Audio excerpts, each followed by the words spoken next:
So, it's a bit of an impromptu stream. I actually thought about recording something like this over the last month or two when I was living in a different state at the time, but I decided to wait till around the actual time that this video turns like 5 years old, which I'm glad I did. It's pretty crazy that the video it has been like 5 years since we uploaded that. Me, Flash, Nick, a bunch of other people worked on that project. The SPM, or the history of Super Paper Mario speedrunning, the 80% world record progression video. That was, we uploaded that July 24th of 2021, which is, it'll be 5 years next Friday, I think, which is, I don't know. That's just pretty crazy. I can't even believe it's been that long, honestly. But yeah, I figured today I will sit down and watch through it. I don't think I've ever done like a on-stream reaction to it before. I tried recording one like a couple months ago, just on my own. Then I ended up like stopping. Um, but I figured now would be a good time to just watch through it. I've been looking back at a lot of my old SPM stuff from over the years, so it'd be fun to watch this back and tell different stories about the production of it. I'll probably upload this to my one of my YouTube channels if anyone is interested about it. But yeah, I'm not gonna stall any longer. We can start here in just a moment. So I am glad that I waited until I was home to do this, because there's actually like multiple versions of the video. There's multiple like final cuts, I should say. We had the one that went directly to YouTube, but there was actually one specific for the Twitch premiere in 2021, which is what I'll play today. It's nothing too crazy. The only thing was right before the video started playing, basically I had this. I'll go ahead and play it. Hopefully it's not too loud.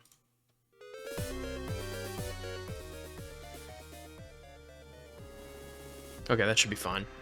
But yeah, this was how like the premiere started.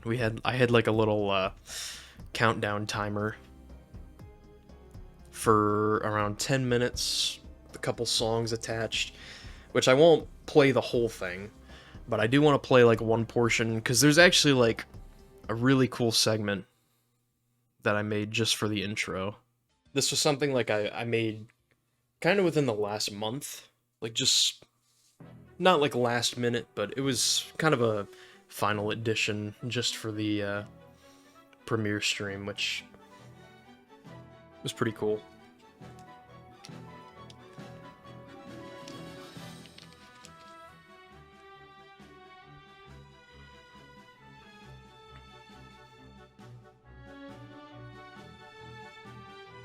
I remember going in no clip and just recording all of these. I feel like most of the stuff that I recorded for this was just through no clip, which is a really good site, honestly. I think it's still up to this day, but you can just like pick whatever level from SPM and set the camera to, well, I think I did the camera manually in these videos, but nowadays they do have like a camera feature that you can set up. The textures get a little weird sometimes, but I don't know. It turned out pretty good.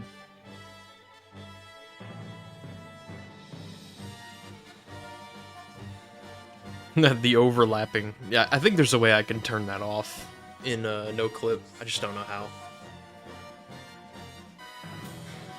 But yeah, I don't know. It's it feels crazy that like 5 years ago, around this time, we were like 6 days away.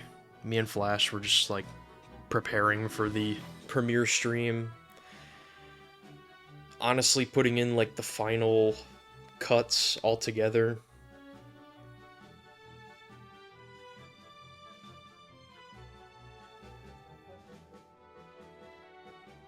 I don't know, it's crazy. It's crazy that it's been that long, dude. I feel like so much has changed since then. I can never really tell if it's like, oh, it feels like the time has flown by, or like it actually feels like it's been 10 years, not 5.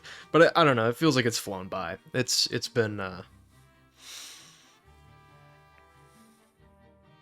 don't know. It's crazy. Just crazy to think about. But I'm still really happy with this video.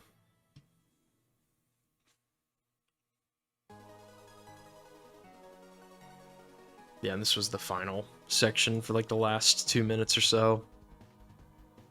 Okay. Well, I can skip through this. We can actually start watching the video now.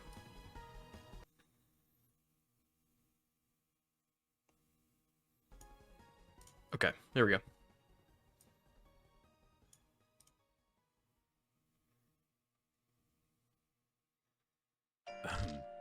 Today, I'll tell you the story of the black sheep of the Paper Mario series. The story of how speedrunners push the game to its absolute limits. Of course, many people attempted speedruns over the years. Starting from humble beginnings, the community grew exponentially. The reason? That game had far more potential than anyone ever thought. This legend came to be known as Super Paper Mario, which is our story for today. This is the history of Super Paper Mario's speedrunning. Let's start from the beginning.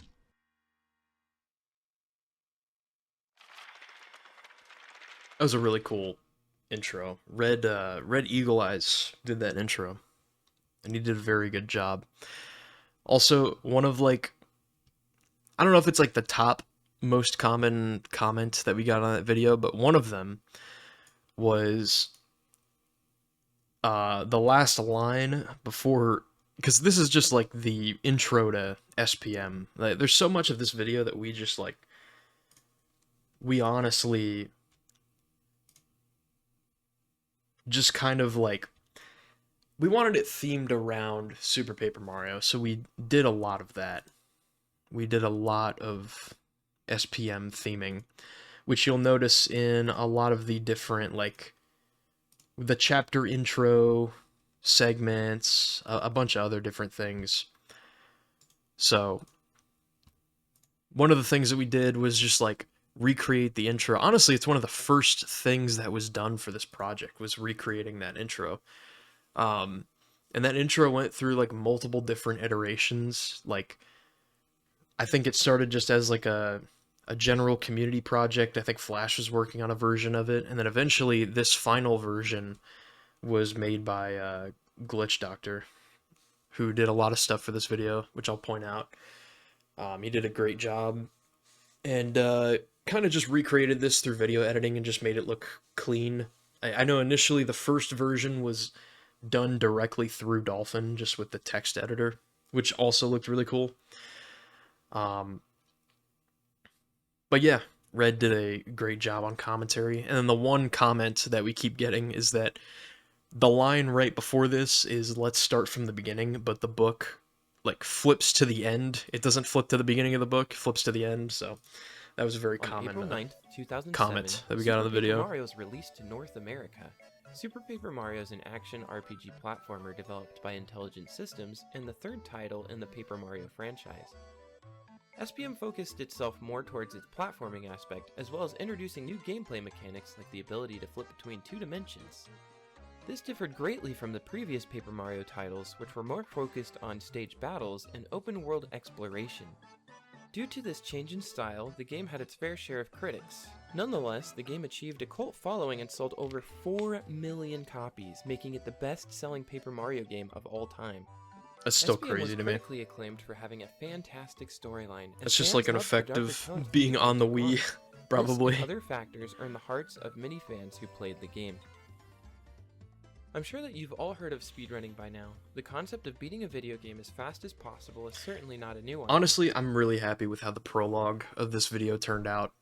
I think we rewrote this like 3 or 4 times, maybe even more than that, but we rewrote this a couple times.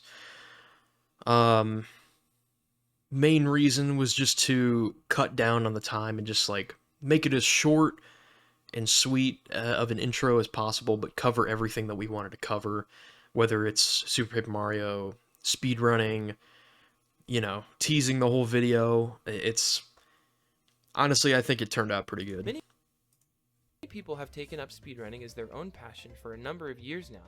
Users constantly grind for personal bests. Shout out to my old layout. Jesus. With today's ease of access of capture cards and streaming, it's easier than ever for users to share their progress with the world. In recent years, speedrunning has grown to new heights. Castle. Games receiving an increase in overall popularity, with more and more people being introduced to the concepts. I forget whose gameplay this was for Minecraft. I don't. Maybe it was mine. I actually don't remember. A good deal of attention until years, even decades after the release. Fortunately for SPM, it didn't take long at all for speedrunners to show interest in what the game had to offer. I just cut off the left side, dude. I cut off the left side of that new tricks, glitches, and major of that website, the SDA page, because it revealed the final time for Mr. Guy's run. Over an hour was saved off the first world record, and the community What's up, Nick? achieved a major Welcome milestone in. that was once thought to be impossible. Somebody clip that! Here we go. Oh my gosh, I just did it! I'm done with this game. I'm done with this game, dude. I'm done. It's gotta be like the My name craziest is Flash 8, and alongside JCR and our many scream guest I've ever we're here to take done a on deep dive stream into the ever. history of Super Paper Mario speedrunning. Oh, this To start this story, so this little sequence right here, this was also made by Glitch Doctor, official Glitch Doctor in chat. Shout out to bro. Did a lot of very cool things for this video. He's a very good dude. Dude, yeah. That clip was crazy. But yeah, this is like this is a really cool thing. I don't know how many people even noticed when watching the video, but like Nick made 2 pixels for the video, which I should have probably used way more. They actually turned out pretty good, especially the stopwatch one looks really good. But yeah, it's pretty cool. And this whole little never been seen before. intro sequence At the end of it all, over turned an out very hour was good. saved off the first world record, and the community achieved a major milestone that was once thought to be impossible. This little Wii menu sequence coming Somebody up. clip that! Oh my gosh, I just did it! Shoutouts to Niccolo in the bottom left corner. My name is NMFlash8, and alongside JCR and our many Yeah, guest here it is. commentators, we're here to take a deep dive into the history of Super Paper Mario speedrunning. To start this story, let's take a look into where this all began.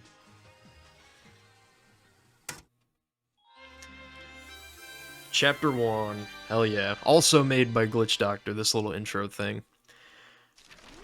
Just from the game itself. It just rewrote the text. Turned out really well. That rewind sequence as well turned out really well too. Very difficult to find a place to meet up and discuss their passion hobby with one another. Chapter 1. However, there was a forum on the horizon that would become the earliest community forum dedicated solely to speedrunning. I think And would lead to the honestly, growth of I think numerous for communities for still 2021 exist today. standards, I did okay with commentary, but rewatching it back now, I can absolutely do so much better. Like my commentary is not like bad or anything, but there's so much about this video that I feel like I can do better now today than what I did in 2021, which is, you know, that's fair, that's normal. So yeah, maybe it's time to make another video soon. Maybe. Also, shout out to the old speedrun.com layout. It's crazy how much that layout has changed over the years. It feels like it changed like every single year. It looks so different now. In 1998, a website was created by a user named Radix, which was used to house a playlist of early-day Quake speedruns. The site later became known as Speed Demos Archive. As time passed, SDA later began to include speed games outside of Quake, which allowed for the site's I will rapid say growth. I'm like, The site would hit its peak during the summer of yeah, 2005, natural progression of citing skill with its largest narration, user for sure. base And I feel that highest way about rates like of video activity editing, on the site honestly the in whole history. 9 yards It's with safe to making say that this was videos. the first time a I'm large definitely group of better at it speedrunners now, would and I'm not all even come like together and share their interests with good each at it other. now. I haven't been For actively Super Paper practicing it Mario, for this peak couldn't a have happened while, at a better so. time. Nintendo had just announced that Um, the Wii was set to release in but yeah, November something with 2006, and as a the result, many SDA segment, SDA users I think we did like, I feel like there's a lot of the writing that it either turned out really good or it could have been better in this video. And it's mostly the stuff that I wrote, and it's just because like there was so much writing to do. Again, this video turned out like 2 hours and we cut stuff out. So like there was a lot to talk about with this video, and there's like certain segments that I would definitely rewrite. And I really, really like cause like I feel like with a lot of speed games, you kind of start with the SDA segment because SDA had, it was just like the speedrunning hub for the early 2000s, late 2000s, 2010s and stuff. Like until 2014-ish when we kind of came into the community. That's when it picked up, and then we can kind of just tell the rest of the story then. But with SDA, like I feel like for introducing SDA, like we did an alright job, but I think like the best I've ever seen has been from the Luigi's Mansion documentary. Shout out to Glitch Doctor once again. But they did, honestly, you guys did like a perfect job of introducing SDA, introducing Radix, and introducing like all necessary info for SDA. It was like genuinely perfect. That was like probably the best I've ever seen of it. picked up the console on launch day. With Super Paper Mario releasing soon after this, some SDA users began to show interest in what a speedrun of the game would look It is like. crazy that like First post about SPM speedrunning came just a SPM few like days after 2006, the release. 2007, that These was like threads kind of a included perfect curious time users who would go on for to play an important role in the SDA game's activity very first speedrun. and But for now, YouTube. they were patiently waiting I've for someone to attempt noticed to run this brand recently, new game. but there's like SPM was like a decent sized part of early YouTube. Like there's a lot of videos on YouTube from 19 years ago, 20 years ago, well, almost 20 years ago now, but 19 years ago from when the game came out. People just uploading videos about it, which is crazy. It's honestly crazy to think that it was just such a focal part of early YouTube and I guess early SDA as well. How many more times you have to mention SDA? Yeah, dude, it feels like if you keep like doing different games, there's probably something on SDA for all these old games. Like it's crazy how widespread that site was back in the day.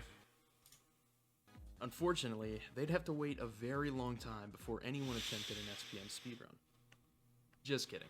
Just 18 days Fucking after Kappa the B, game's initial bro. release, a user named Mr. Guy posted a thread about Super Paper Shout Mario out to my on goat, SDA Mr. Guy. forums. Mr. Guy announced that he was beginning a segmented speedrun project for the game. This meant that Guy would record his run from one save block to another, and would be able to retry a segment as many times as possible if needed.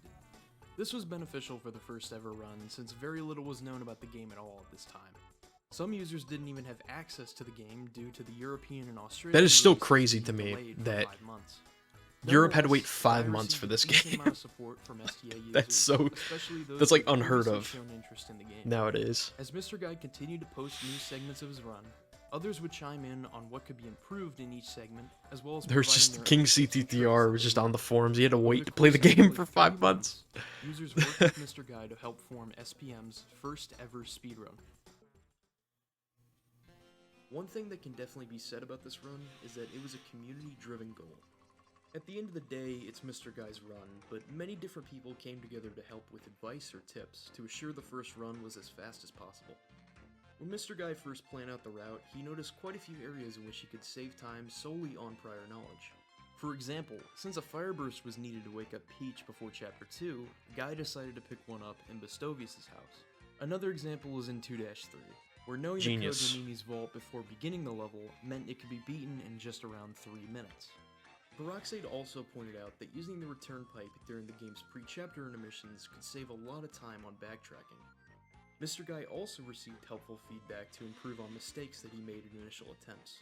Satoru pointed out how it would be faster to skip the Megastar animation in 1-1, while Amazing I forgot that Ampharos suggested the his idea first of using segment that he did, he multi-pieces to picked up help the guide Megastar. Zo Chung's fight in 1-3. Another example is seen in 2-2. where Dude, TJ the Payne 5,000 guides points skip a in large 2-2 chunk of is platforming in Zo's awesome. mission with the use of some neat 3D movement. Oh, Outside of shit. prior knowledge time saves and help from other SDA users, Official Glitch Mr. Guy Doctor, also thank you came up for with a few the tricks on his subscription, own my to save brother. time. In 1-4, Much appreciated. Guy was able to perform a one-cycle fractal. I hope you enjoy the emotes. I actually forget what my emotes are. And landing on his head again, Mr. Also, Guy that's saved like... up to a minute and a half by I'm actually skipping really a 20-second surprised that cutscene that that was... occurs when following Well, a fractal.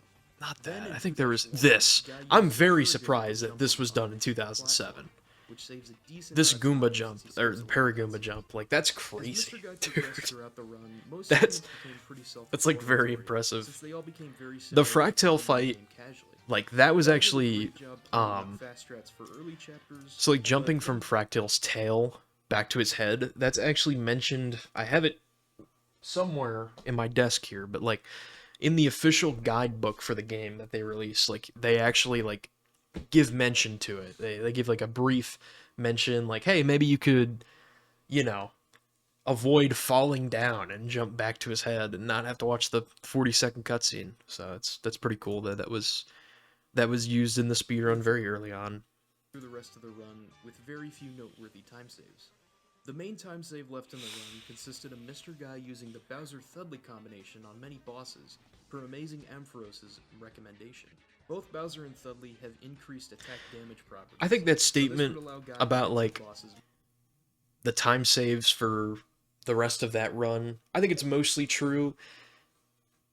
Because on one hand, it's like, I don't know, the rest of the game, once you get past a certain point, like, you're just playing the game. It's like, you're just going through beating the bosses as fast as possible. But the other side of that was, in terms of me, like, researching his run, I just did not have the time to sit there and watch every fucking segment.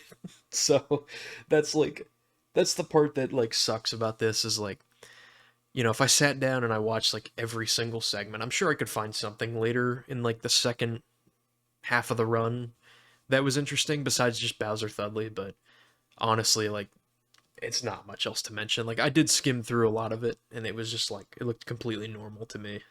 Yeah, even the casual gaming scene was in on that. Yeah, absolutely. It's just... It's cool stuff. This game's really cool. much quicker. Finally, on July 14th, 2007, Mr. Guy submitted a segment Damn, bro. to Speed Demo's archive with a final time of July 5 hours 14th. Holy shit, that was like 4 days ago. Well, look at that, dude. That was 19 years ago now. Holy shit. 13 minutes that spanned across 45 segments. The final time was recorded using the game's in-game file timer. While The this run may in-game not file stand out timer. nowadays, Classic. this was a really impressive feat at the time due to the fact that the game had released so recently. Thus, very little was known about the game overall. At this point, Mr. Guy stood atop. Shout out to me Super Paper Mario going on a World speedrun.com and Many making followed this. him from I think, I forget who had record at the time I took this, but I just took the record thing and I, like, inspect element, just changed all the information. the start sent congratulations on his job well done. However, this wasn't the end for SP Yeah, that- speedrunning in 2007. Mr. Guy's run's not on the Mr. Guy was leaderboard making posts about his because, run. There was a user it's a silently segmented lurking run, who obviously, planned on but... doing their own segmented run. Yeah, exactly. Gotta do what you gotta do. For more on this, let's throw it over to one of our many guest commentators, Jared Jones. The GOAT. On October 8th, 2007, a user named Saru made a post on the same thread used for Mr. Guy's runs, announcing that he too planned on doing a segmented speedrun for Super Paper Mario. Saru was Jared able to the pick out certain Giant. flaws in Mr. Guy's run that he felt could be improved. For starters, Saru found that you can actually skip through text using both the 1 and 2 buttons, while Guy This had only been using the 2 button. This With is the ridiculous crazy, amount of dude. text in this game, Mr. Guy did that whole way run to just save mashing time with in only one the 2 button. Saru also found Oh, more man. platforming and route improvements in comparison to Guy's That's rough. in 1-3, Saru carried a I square feel to so the middle of bad that he room, had to skip all got the it to see text with one coconut, button. then jumped off that coconut to get over a wall, which skipped another cutscene. For 2-1, a user named YoshiFan gave Saru the suggestion of jumping off a Jabus's head. to reach Jumping set off a of doors Jabus's head to reach a set of faster. doors Another user named faster. CTTR laid out a faster 3-1 route for Saru, which was done by using Peach's parasol to reach a pipe in midair. However, none of See, these that's like really improvements came cool. Like close to the King biggest change that CTTR, Saru he had to wait contributed 5 the months for the game to come out, but he was still active on the forums. And when he finally got the game, he like found a strat. Like that's so. It's honestly really cool reading through that entire. That was like my favorite part of the research for the video, was reading through all the old SDA threads and picking out different information. It was really power cool. leveling. In 1-1, Saru got a squig to continuously shoot coconuts, thus allowing him to constantly level up. After doing this for around 5 This is a minutes, crazy strat, Saru dude. I was had no able to idea you level could do up this above without carry. 400,000 points, meaning that for the rest of the run, he would be able to finish all bosses much quicker than Mr. Guy. For example, the O-Chunks fight in 1-3 took Mr. Guy 20 This fight hits, is while it only crazy. took Saru 3. With this principle applied to most of the other bosses, Saru was easily able to gain time on Guy's run. I think it was like 20 Many hits for segments Mr. of the run Guy. would continue to be Like, posted just something early crazy. into 2008, with Saru posting his 4-3 segment on January 20th. Unfortunately, this would be the very last post he'd ever make in regards to the run. As Saru became busy with other projects, he had less time to work on his run, thus the run was eventually shelved. After Saru's last post, little at all can be found about SPM speedrunning during 2008 to 2010. The game's hype had slowly died off since its first release, and other SDA users That took chart off is to work on crazy. bigger I wonder what it and looks better like now. projects. While the game remained awfully quiet during this 2-year span, there were some new users who were about to shed a whole new light on Super Paper Mario, some of whom would quickly break the game in ways that were never seen before. Chapter 2. Yeah, we themed every chapter for like a specific time span of this game's history. Shortly after a huge recession in SPM activity, the game would quickly shoot back into the spotlight as it was being picked apart by an unfamiliar name. On the Task Videos forum, the topic of tasks or tool-assisted speedrun would pop up, and people would ask questions to see if anyone was working on a task for certain games, or had any intentions on making one. While it seemed like no one had enough interest for SPM tasking, a lot of questions arose, such as, were there any major skips? At the time, no one knew of anything large enough to be called a skip, until a user by the name of the Wario would make their way onto Task Videos and post about some of the most important finds in the game's history. It's The Wario was actually, playing through SPM when it's they so found- crazy that this happened. All of this stuff that we're about to cover happened in 2012. Like, 2012, the Wario just compiled all of this stuff that's like the biggest so tricks to important gain for the it. game. Right off the bat, he showcased one of the more interesting yet infamous tricks in the game, life shroom jump. LSJ is a frame-perfect double jump using the life shroom death mechanic. The Wario found that at the tail end of the revive animation, you could jump or dimension flip just one frame after the animation was over. Right Within before that the same world post, ended. The Wario posted about another glitch he found which allowed Mario to gain infinite height. When using the pixel Thudley, it's possible to cancel a ground pound in mid-air. After doing this, there's one frame where the game detects that Mario is standing on the ground, which the player could press A and flip to the other dimension. The game will then give you the option to jump and attempt the trick again. By doing this process repeatedly, you can technically gain an infinite amount of height and distance with this broken pixel. The Wario initially called this find dimension hopping, but later down the line, the trick's name was changed to Thudley jumping. However, both of these tricks would prove to be very tedious. Shout in the out to long run, dimension and became hopping. a struggle for any new runners after this point on. The main I have issue no with idea both why the tricks name is that each changed. input could only be performed to on dimension one frame hopping. while running on a 60 FPS game. For Thudley jumping, it was possible to learn a rhythm to the trick since you could attempt it as many times as possible. But for Lifeshroom Jump, there was only a very tiny visual cue, and you only got one attempt at the trick. The best bet for runners would either be spending a long time studying the visual cue and learning the timing, or just mashing A after dying and hoping for the best. After these two game-breaking glitches were laid out, it was time to go over any potential uses for the two tricks.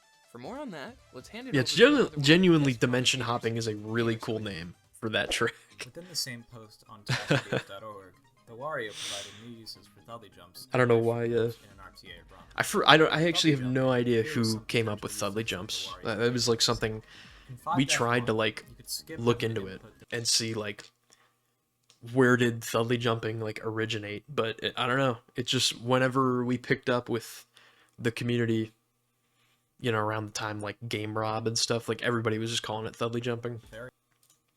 very long passcode, and instead just Dudley jump over the final wall to get to the star block. This strategy saved about 16 seconds. and Shout out to potentially Gamer Squiddy. runs, and was titled Block Puzzle Skip.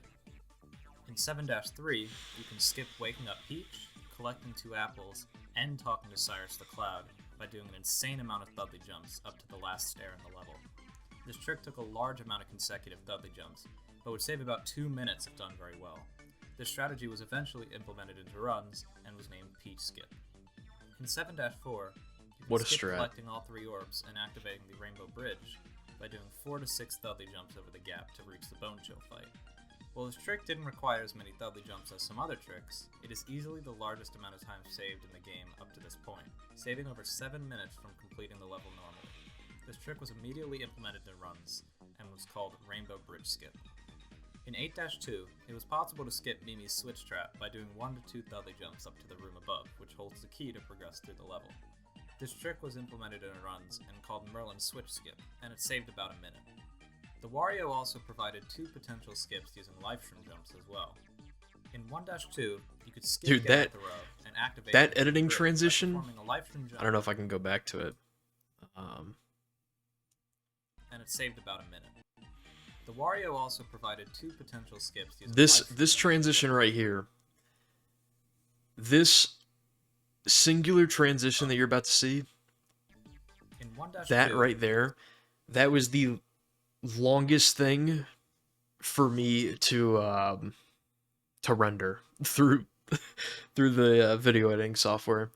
I don't know what it was about that, because like I'm obviously increasing the size of the video, but it's like 2 videos layered on top of each other, and I'm fading one out while fading another one in. Like, that whole thing, absolutely, that took like multiple hours to render. Like, it was crazy. Well, maybe not that long, but because the way that we did, yeah, for some reason that took the longest. Like, I don't know why.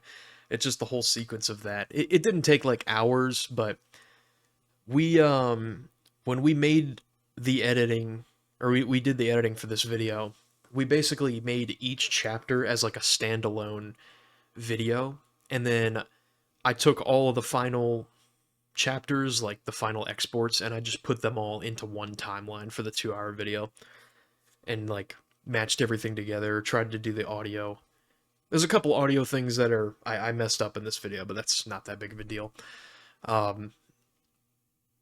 But yeah, like, I don't know what it was about this, because when I was running the whole Chapter 2 segment, like, it got stuck on this thing for an hour. Like, it was just doing, like, frame by frame. It was so slow. skip getting Thoreau and activating the Green Bridge by performing a livestream jump over the final gap to get to the star block.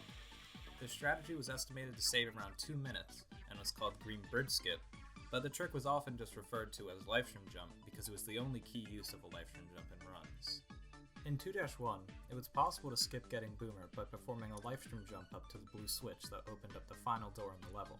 This strategy was almost never attempted in runs, since it was such a pain to go out of your way for another livestream and have to hit a second frame-perfect trick in a run.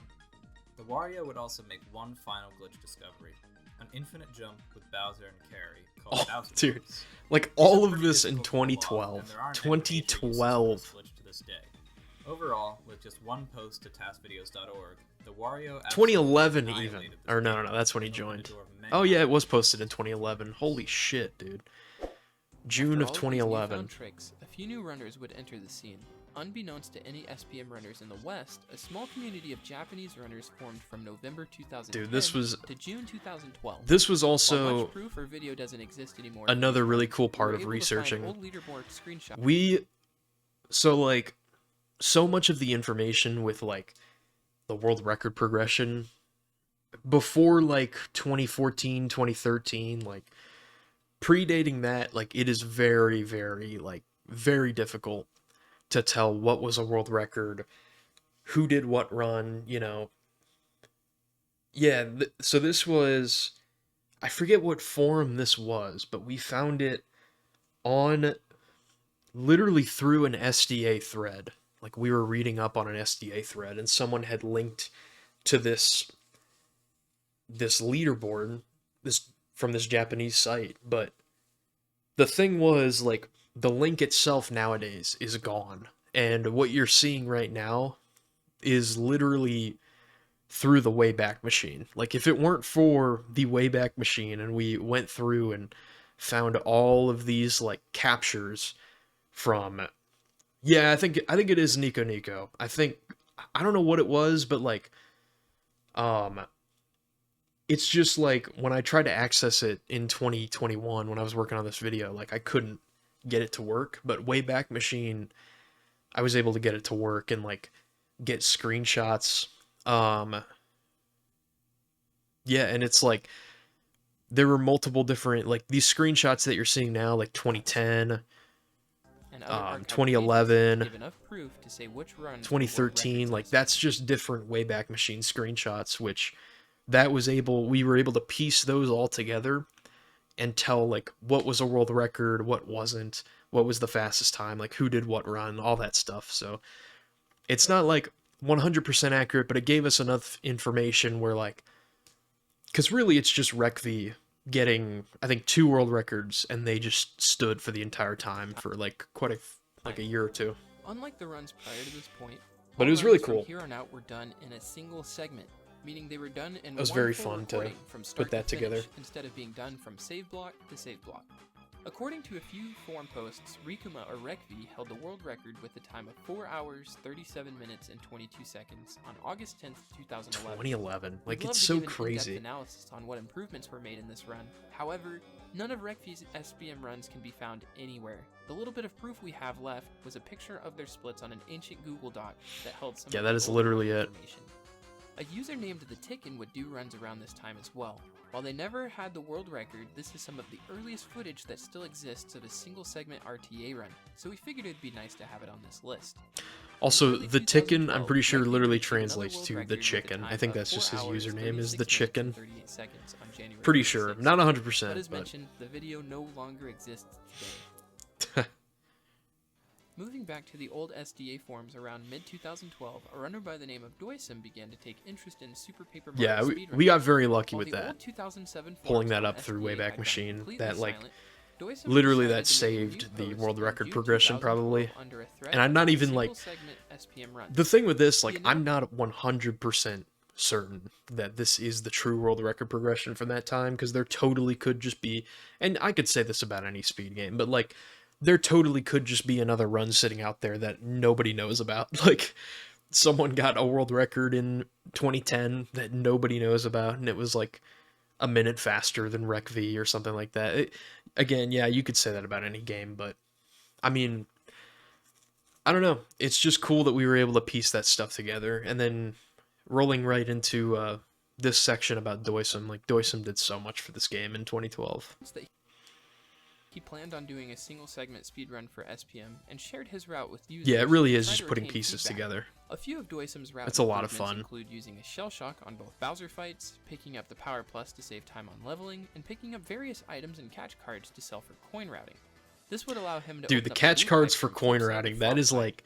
which was an amazing optimization. I don't know if used anybody in else previous besides runs. Doisum did that, but that was Doisum very, completed 3 very, runs in like, the span of for 4 days 2012, and like, ended up that's with a time of very creative, like, outside the box thinking of, like, yeah, I could sell items for coins, but I could also pick up, like, free catch cards that are laying on the ground and sell those for coins. And, like, it's not a strat nowadays because we have, like, a solidified coin route, but for 2012, like, that's so smart. Like, I just, that's my favorite thing about making this video and, like, watching these old runs for SPM. Like, there's just so much, because, like, there's no preset strats. Like, you just kind of have to play the game and figure it out yourself. Like, that's honestly, like, it kind of reminds me of, like, 2014 when I first started speedrunning with all my friends and stuff. Like, that's how there used to be a thing called the 12-hour challenge where, like, you would pick up a brand new game that you had nothing, like, you had zero idea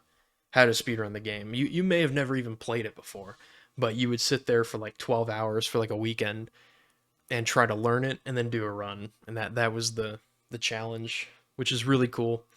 Nowadays, it's like, it's so much different, which is a good thing. Like, there's a lot of resources and stuff for, you know, learning speedrunning and sharing strats and stuff like that. But I do always love and appreciate those days, and you kind of see it like whenever there's like a new game that comes out, you'll see a little bit of it just because nobody knows what the game is or like what the strats are, so everybody's just kind of finding stuff. But that's how it felt like during speedrunning in like 2014 era ish, like 2010 to 2017. Like it was just kind of you pick up the game and you just play it and you figure it out. Like that's just that was the stuff I loved about speedrunning.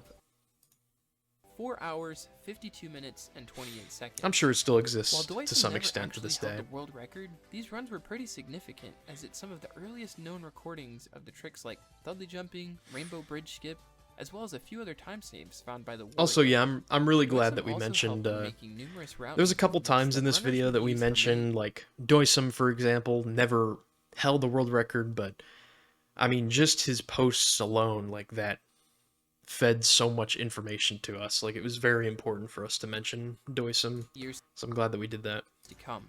The Wario and Matured Sinner also joined in on this thread, and all three discussed time saves with one another. Some other notable finds from this time are Ice Chirple Skip, which is a trick in 1-3 Shouts done by out. taking damage from an Ice Chirple, so This- that the heightened position will be This was higher my than video air. that I made in like 2018, and I recorded it through Dolphin on a MacBook, Allow- and that's why it looks like this. Allowing Mario to jump on the Chirple and reach the door, saving around 12 to 15 seconds. One last notable find was a faster version of the 3-2 blooper fight, which could be done by flipping into 3D to lure the red tentacle out of the water, then flipping back into 2D to get a quick hit with Bowser. After all of Doysum's runs and new discoveries, Rekvi would break the record for a third and final time, getting a 4 hour, 32 minute, and 35 second. Dude, yeah, I'm on shocked that January 30th, Dolphin even works on a 2013. MacBook. As with all other Rekvi runs, the only thing that exists still to this day is a screenshot of the run splits, and nothing more. Unfortunately, a lot of the information during this time is extremely dated, broken, and fuzzy. As we leave 2013, the game is in a very interesting state. Barely any active runners, a non-finalized route, and some reminiscences of unimplemented tricks, like the 1-2 livestream jump, which could be feasible, but very frustrating to deal with at a top level. Lucky for SPM, however, a band of new users are about to enter the scene to form the Speed Game's first Game Rob, my generation goat. of runners.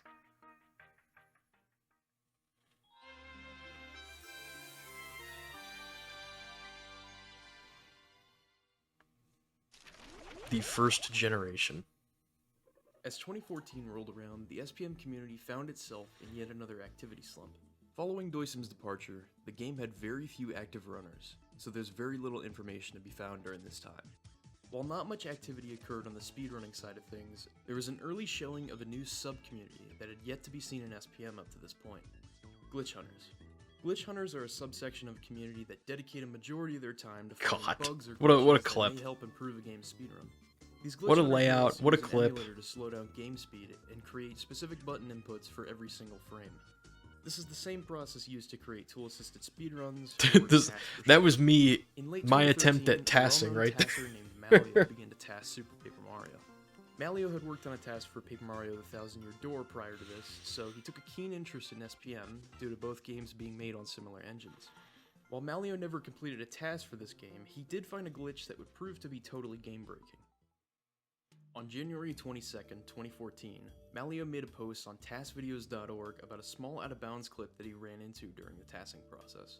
This find was deemed to be very specific, since Mario seemed to clip out of bounds purely based This is on such a awkward geometry. crazy Since thing. this particular out-of-bounds trick was discovered, barely anyone has been able to I'm sure it's recreate it to this possible to day. recreate it, but this is literally me, like in Dolphin, just attempting to just run through that little corner. But I think it's like very, This led very users to precise. believe that there could potentially be more with this trick, or I that think it it's could like possibly has to be lead a TAS only. consistent out-of-bounds clip. With this information, Malio continued research. Yeah, dude, it's but very it wouldn't tassing take is long very to make a tedious. new out-of-bounds discovery. Just 5 days later, on January 27th, Malio made another post about a new glitch: corner clipping. He had discovered a method to clip through blocks in 2D with the use of Mario. By duck jumping at a corner and pressing 2 at the height of your jump, It's really you cool were that able to like clip past any corner corners clipping and was almost found any all the way block back in the then, game. but there's like This trick broke open many new possible time saves Yeah, in SPM, this but part. most weren't found until a later point in time. For now, It took a the while, community was left to only theorize but it's a very potential important uses of this find. trick. the speedrunning side was completely dormant at this time. Barely any runs were recorded in 2014, and no progress was made to the world record outside of another 432 achieved in late 2013. But as the year came to a close, there was a new runner on the rise who was about to quickly take the game by storm. On November 1st, 2014, a user named GameRob decided to run Super Paper Mario any percent. GameRob, my goat. GameRob held the world record in the 1,000-year door at this time, and was intrigued by some of the interesting strats that SPM I'm pretty sure we have. in GameRob's first There are 432 3 attempt, occurrences he got a 439.14, where the proving TTYD world record holder came over to Sure enough, SPM 6 days and got later, the SPM GameRob record. would improve the record GameRob was to the first. 430.57. GameRob made improvements to the old record by refining his movement and improving the route, while also utilizing Thudley jumps to help save a significant amount of time in levels such as 3-3 and 7-4. In this record, GameRob also used a new level grind method in 5-2 to increase his HP and attack power significantly, which would help defeat late game bosses much quicker than before. As GameRob did runs all throughout the month of November, he continued to improve in every major aspect of the game. However, these runs were unable to convert into a new record. Wanting to push the time down, GameRob began to use SPM's most infamous trick in his runs, Livestream Jump. As previously mentioned in the video, Livestream jumps were found in 2011, and along with this was the discovery of the Livestream 1-2 jump. green bridge skip. To recap the trick, the player must This first go to segment, House I of do a Shadow little, and buy Livestream for 50 coins. The writing here on my part can definitely be improved because I'm repeating a lot of information we've already kind of talked about. So this could definitely be written a little better here, but it's basically reintroducing LSJ, which is really cool. Yeah, Paper Mario. Yeah, dude, absolutely. It's crazy the overlap, especially with TTYD because they're like the same engine. It's really cool. What's up, Phantom? Good to see you, dude, and congrats, man. I saw that you got world record. I forget how long ago that was, probably a couple days ago. That is so awesome, dude. I'm so happy for you. Pip percent. That is, I can't believe it's almost down to 115 now. That's just so crazy to me. Yeah, dude, he got a 116.03, I think he got. Actually, legendary stuff, dude. It's so cool. I know, dude, that it blows my mind how crazy pit percent is nowadays. It's like, honestly, like it's just so cool. It just blows my mind. But yeah, congrats, dude. Good to see you. I hope you've been well. I've been gone for like 7 months. I actually moved like 2 different states in the US, but I'm finally settling down now and starting to get back to actually doing stuff with my free time. Dang, dude, almost 115. Nah, that's crazy though. I mean, low 116 is like still legendary. Absolutely legendary. The GG's once again, dude. That was awesome to see. After this, flip into 3D and walk to the empty gap just before the star block. The player must have their health drained to 1 HP, and with a well-timed jump, die mid-air in the center of the gap. After this, they must successfully perform a livestream Yeah, jump dude, I've been pressing remaniscing on a R2 lot to of the correct frame. old If all is done SPM correctly, stuff that they'll I've successfully done complete throughout the my green life. bridge skip. In theory, this trick So, doesn't sound too bad since with it occurred being, just 14 minutes into the run. I think next However, Friday, Livestream yeah, it'll be jump 5 proved to be years the for most reset-heavy point in this Super world Paper record Mario's progression history. video since While we the trick uploaded saved it. 2 minutes, it could So, only be attempted once.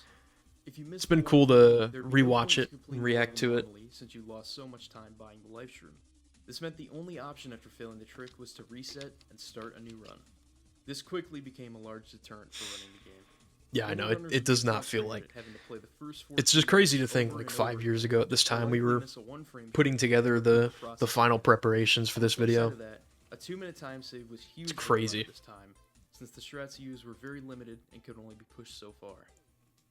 Once GameRob implemented a livestream jump into his route, many runs would reset on the trick, causing streams to become a grind just to get at a 1-2. However, on November 12th, the grind would finally begin to pay off. Dang, and dude, GameRob that's improved the that's record awesome. to I've heard a lot of 4:36:42. people say that, like this After video getting past livestream jump, got them into the GameRob community, completed the run in which Chapter 7, I'm very which happy to saved hear. 2.5 Like, minutes in 8 splits. I This just went to show So, how much time first of all, I never speedrunning thought in that Chapter 7 and I don't know what it's at now. I think it's at like 1.3 million views on YouTube. I never in a million years thought it would get that much. I would have been happy with like, I think literally before me and Flash, like before we uploaded the video, I was talking to him and I was like, yeah, dude, if it gets like 10,000 views, that's going to be awesome. Like, it's like, that was just, that would have been like perfect for me, dude. I just wanted more people to see it. But like the fact that so many people saw it and it got people into the community, like that's just awesome. Yeah, dude, that summoning salt phase, bro. Yo, what's up, Owen? Good to see you. Hope you guys been well. I'm finally I actually have free time again, which is good. So I'm just streaming my reaction to the old world record progression video.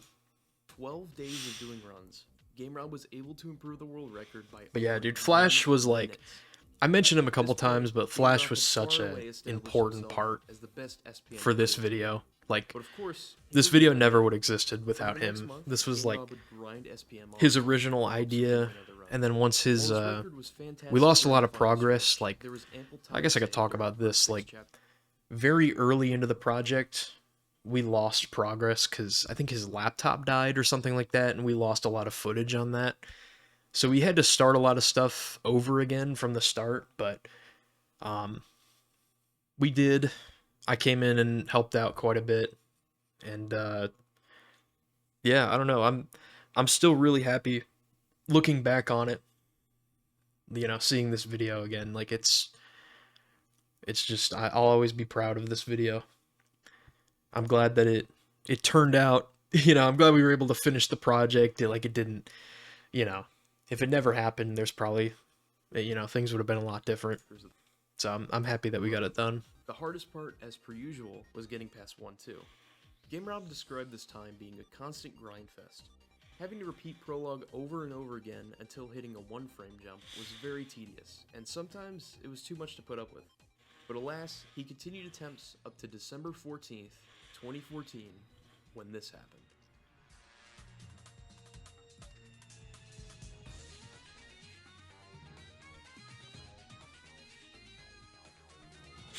Good old 5-2 grind, man. The shell shock on Bowser, dude. My first any percent runs, I used a shell shock on both Bowser fights, I'm pretty sure. Like,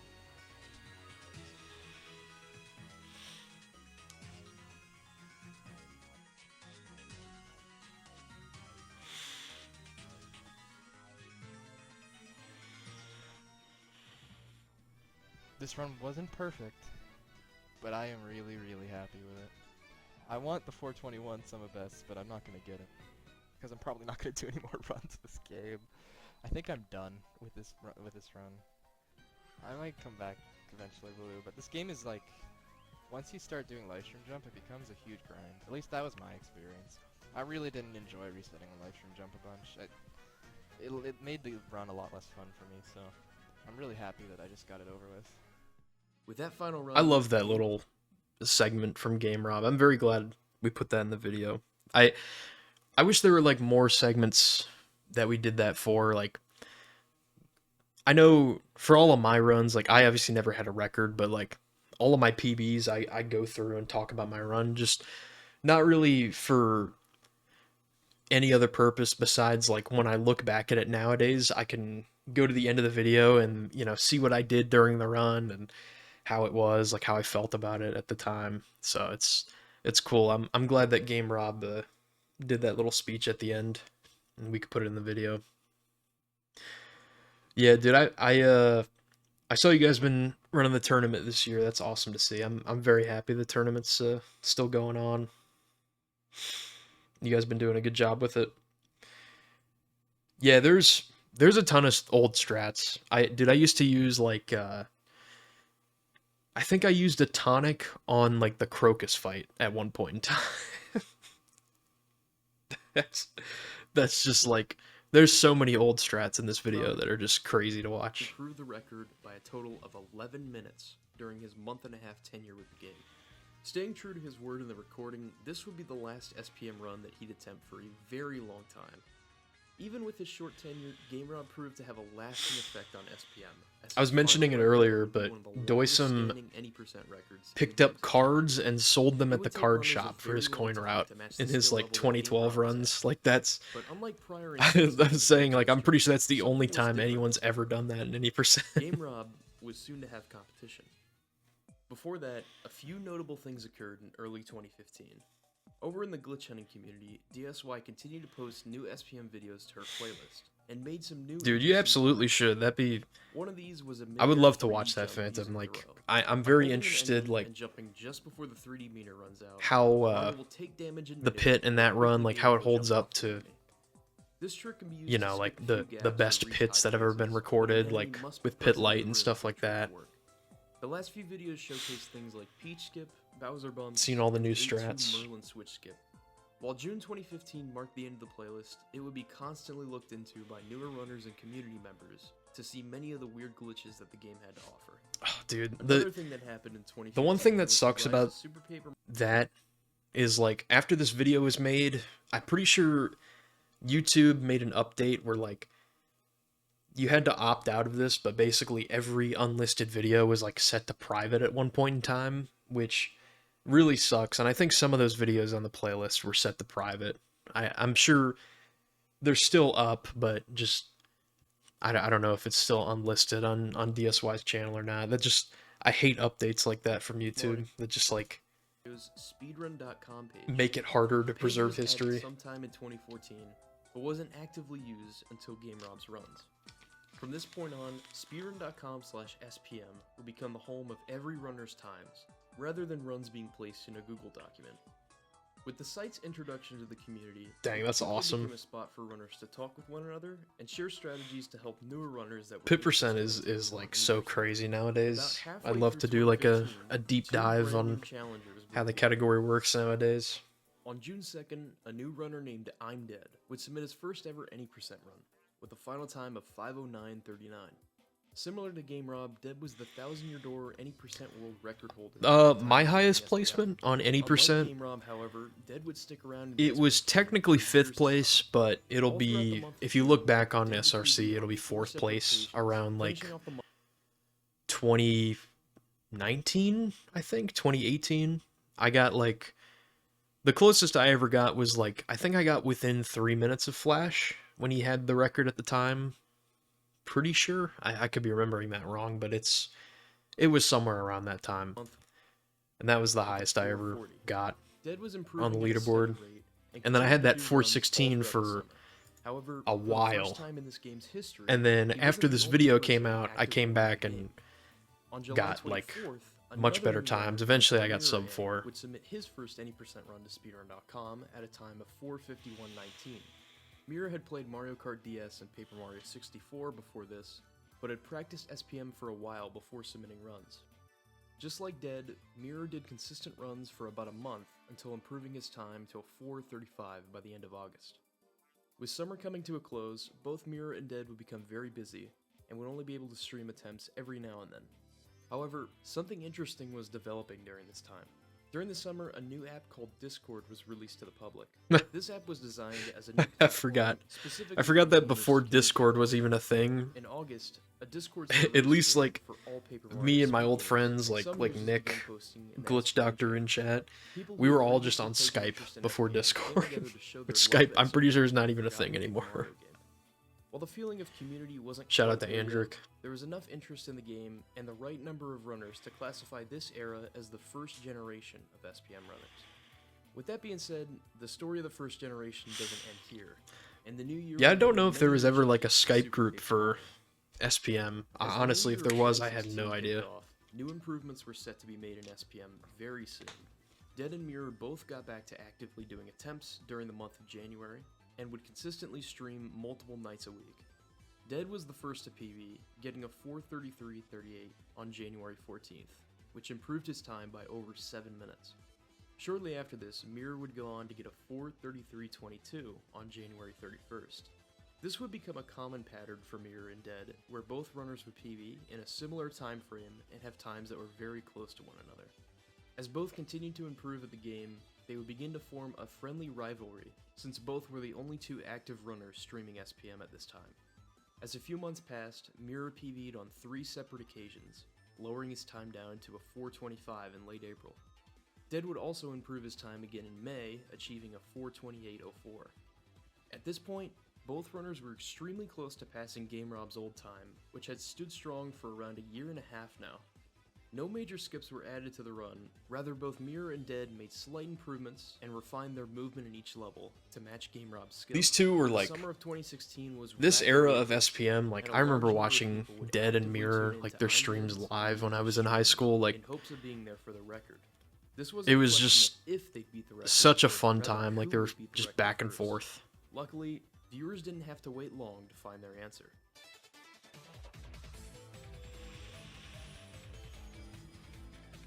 That was over 10 years ago, this run now. Holy shit.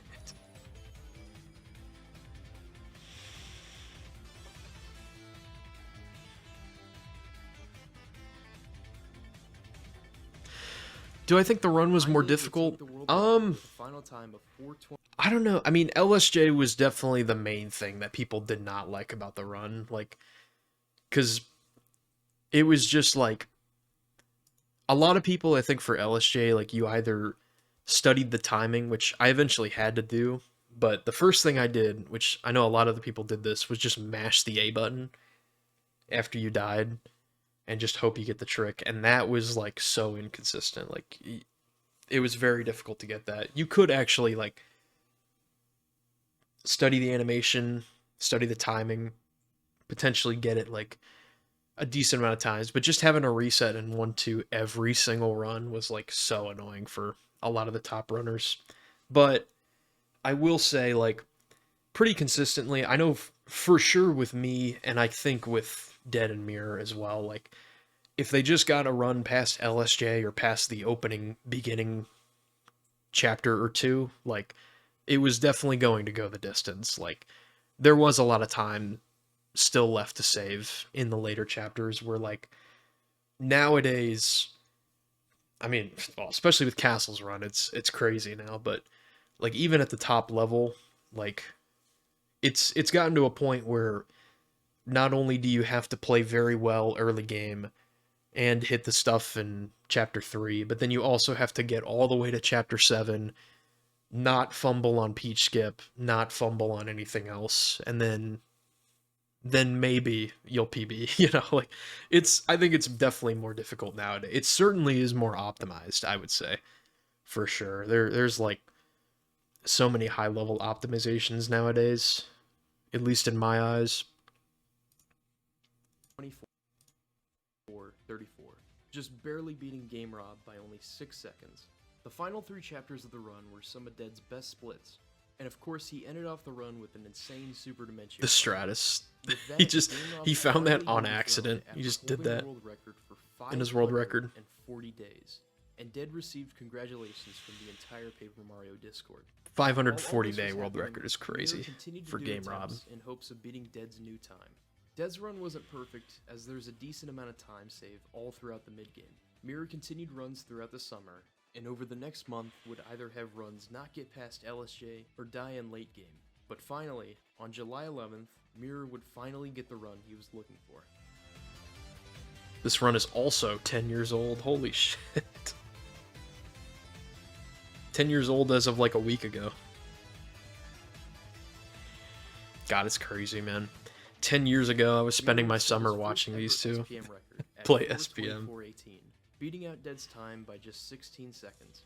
While Mirror had some very refined gameplay in this run, he actually wasn't too satisfied with it, and pointed out that there was still ample amount of time to save. Yeah, I got especially in to Chapter 8. commentate Mirror and Dead Castle's both run, finally- his most recent world record, and it was like, it was just so awesome to see it. Like that run was really just a true culmination of just everything that he's worked for over the last like however many years. Like all of these tricks that are genuinely difficult, but he's making them look easy because he's done them so many times. And then he's obviously getting to Peach Skip and nailing Peach Skip, and there's really only like a couple minute things that you could point out for time loss here and there. Yeah, like clipping out scanner skip and all that. But it's just such an impressive run, and then to get the 344 by like 1 second, that's just legendary. playing That's just so sick. records after a year of their hard work. Their viewers were very satisfied to see both runners be rewarded for their efforts after all this time. While Dead would enter a hiatus, Mirror continued to do attempts over the next 2 months. However, during these 2 months, Mirror would discover something that would change the game for the years to come.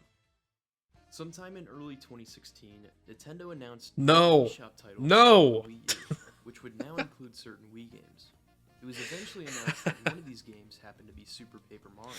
This Wii was U huge jump for the scare. speedrun, Holy since shit. It meant you can now play a digital copy of the game rather than playing on a disc. Digital copies of games have been known to have faster loading times as compared to playing on disc, so Mirror took it upon himself to run tests with the new digital version. After making some calculations, Mirror found that the Wii U version could potentially save up to 1.5 minutes on loads versus playing on disc. I actually It's don't important to keep in mind know that exactly the how last much it 2 saves world records nowadays. at this Like, point were I'm improvements sure by someone's only done a few seconds. real So an entire 1.5 minutes fully would go a accurate time long way to comparison, saving but time for the run. it probably is Right around after 2 this minutes, if discovery, I had to Mirror guess. began doing runs with the Wii U VC copy. Yeah, Castle's any percent It was record. I immediately know apparent that it saved time. he's gone Mirror for delivered a vast a couple number of months right splits now, over and the then tests.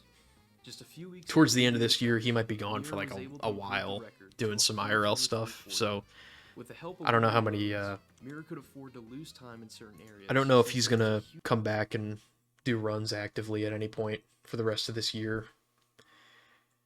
Zach will have to come back. Yeah, maybe.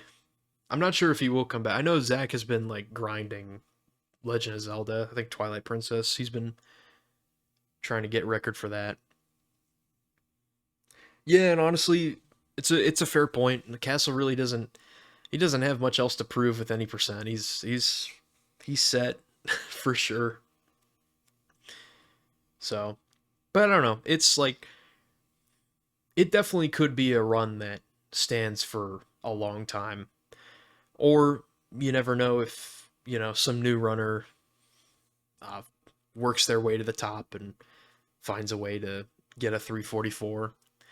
It's definitely very, very difficult to do nowadays. But I can never. The one thing I've learned with speedrunning over the years, like, I can never say it's impossible. Like, there's one point in time, in this video, probably around this time, where, like, sub 4 was, like, I mean, you look at the world record here, it's a 424 on these splits on the video. And, like, a sub 4, even thinking about a sub 4-hour run is, like, crazy to think about in 2016. But it ended up happening by, like, 2021. So it's, like, it's just crazy. Like, there's always going to be new stuff with speedrunning. Yeah, I do think that's fair to say, though. It might be quiet at the top of the leaderboards for a little bit.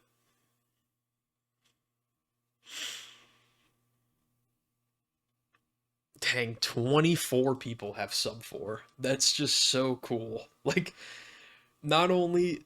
It's just crazy, because, like, I think about my life, in 2016, when I was, like... I was obsessed with this game and speedrunning it, and the speedrun... It wasn't much of a community at the time, but it was, just I'm Dead and Mirror. This was before I even met Flash, but... just thinking about a sub 4 wouldn't even have been possible, and now... 10 years later, like 10 years later, 24 people, myself included, have a sub 4. And not only that, the world record's a 344. Like, that's just so... That is so... I think the world record is like almost 30 minutes faster than this run that Mirror is comparing against. Like, that's just so crazy that 30 minutes of time save has been found over the span of 10 years. It really goes to show, like, I mean, SPM had so much unfound potential, and honestly, dude, like, there might still be tricks and stuff that just haven't been found yet. Like, I'm surprised that there's no way to skip, like, entire chapters yet. That would be, like, if something like that were to be found, that's the only way that any percent would go crazy again, some massive time save. There definitely is more stuff for sure. Yeah, it's just about finding it. Dude, yeah. Getting sub 4 was dude, I almost got sub 4 back in I don't know when this happened, probably 2021 or 22 or some point, but I got like a 4-hour flat, like on the dot. I got 4 hours and it was like 0.3 seconds I missed it by. And I lost like a full minute in the 8-4 level. Like I threw sub 4 my first time, and then it took me a while to do more runs and get back.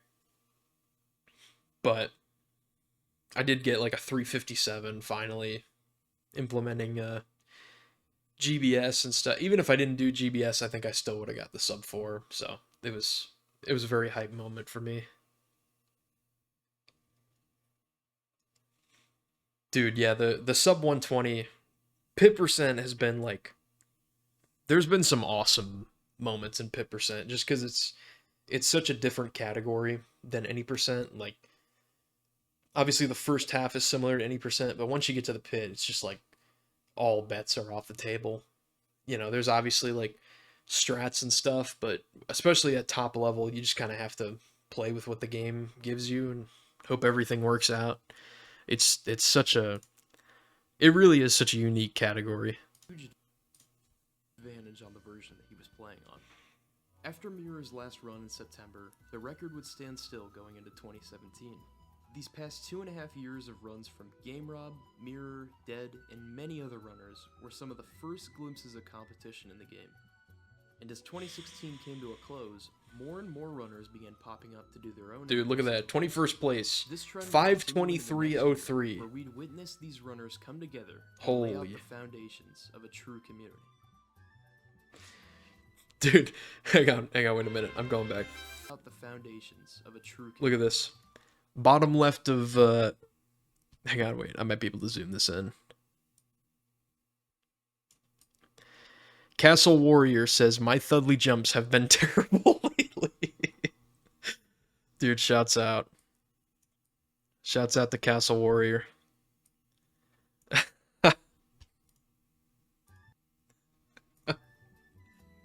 God, that was like an NM Flash stream from like 2017, 2018, something like that.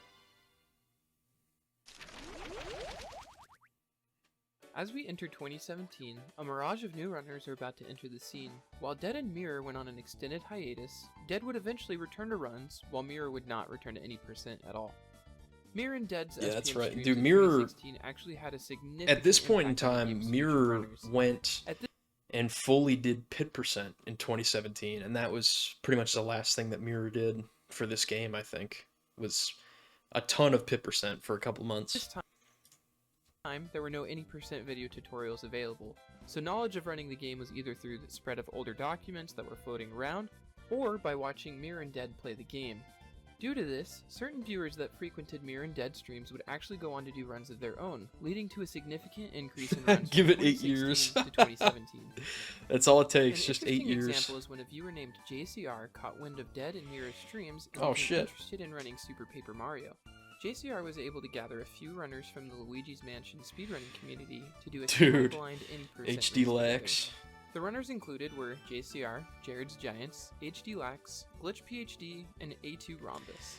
That While was my JCR was the only person that was my who intro to completed their run, SPM, this was one of the getting earliest Jared, Nick, HD, and then Rhombus to I invited there's still a document out there somewhere. I could probably find it, but I wrote up like, hey, I'm gonna do a Super Paper Mario any percent blind run like this Friday or this Saturday or something like that. I wrote it like 5 days in advance, and then I got my friends to do it, and then I kind of knew Rhombus through Luigi's Mansion community, and then that was my excuse to do an SPM any percent run for the first time. sightings of a community-organized race, and certainly wouldn't be the last. About halfway through 2017, Dead would eventually return to SPM. Fortunately, he was able to equip Dude, yeah, himself I'm with a glad- newer version of Super Paper Mario. I'm glad to the save any time percent on guide loads, has been and was good. ready to start improving on The, his world record. After getting back to I'm attempts very in the glad I middle put of that July, together, Dead just 'cause achieved a new world record of Flashes, 4 hours, 23 which minutes, and we'll 31 cover here seconds. in this Improving on chapter, but Flash's any percent guide, like, I first started playing this game and then I stopped for a little bit, but his any percent guide is really what got me back into the game. So I hope that those video guides, I know they're not quite perfect. They're missing quite a lot of strats, but here and there for top level stuff. But yeah, the Google Slides as well, like just making guides for these speed games and these speed runs, these categories, like it's so useful for people who want to learn it. Mirror's world record by 9 seconds.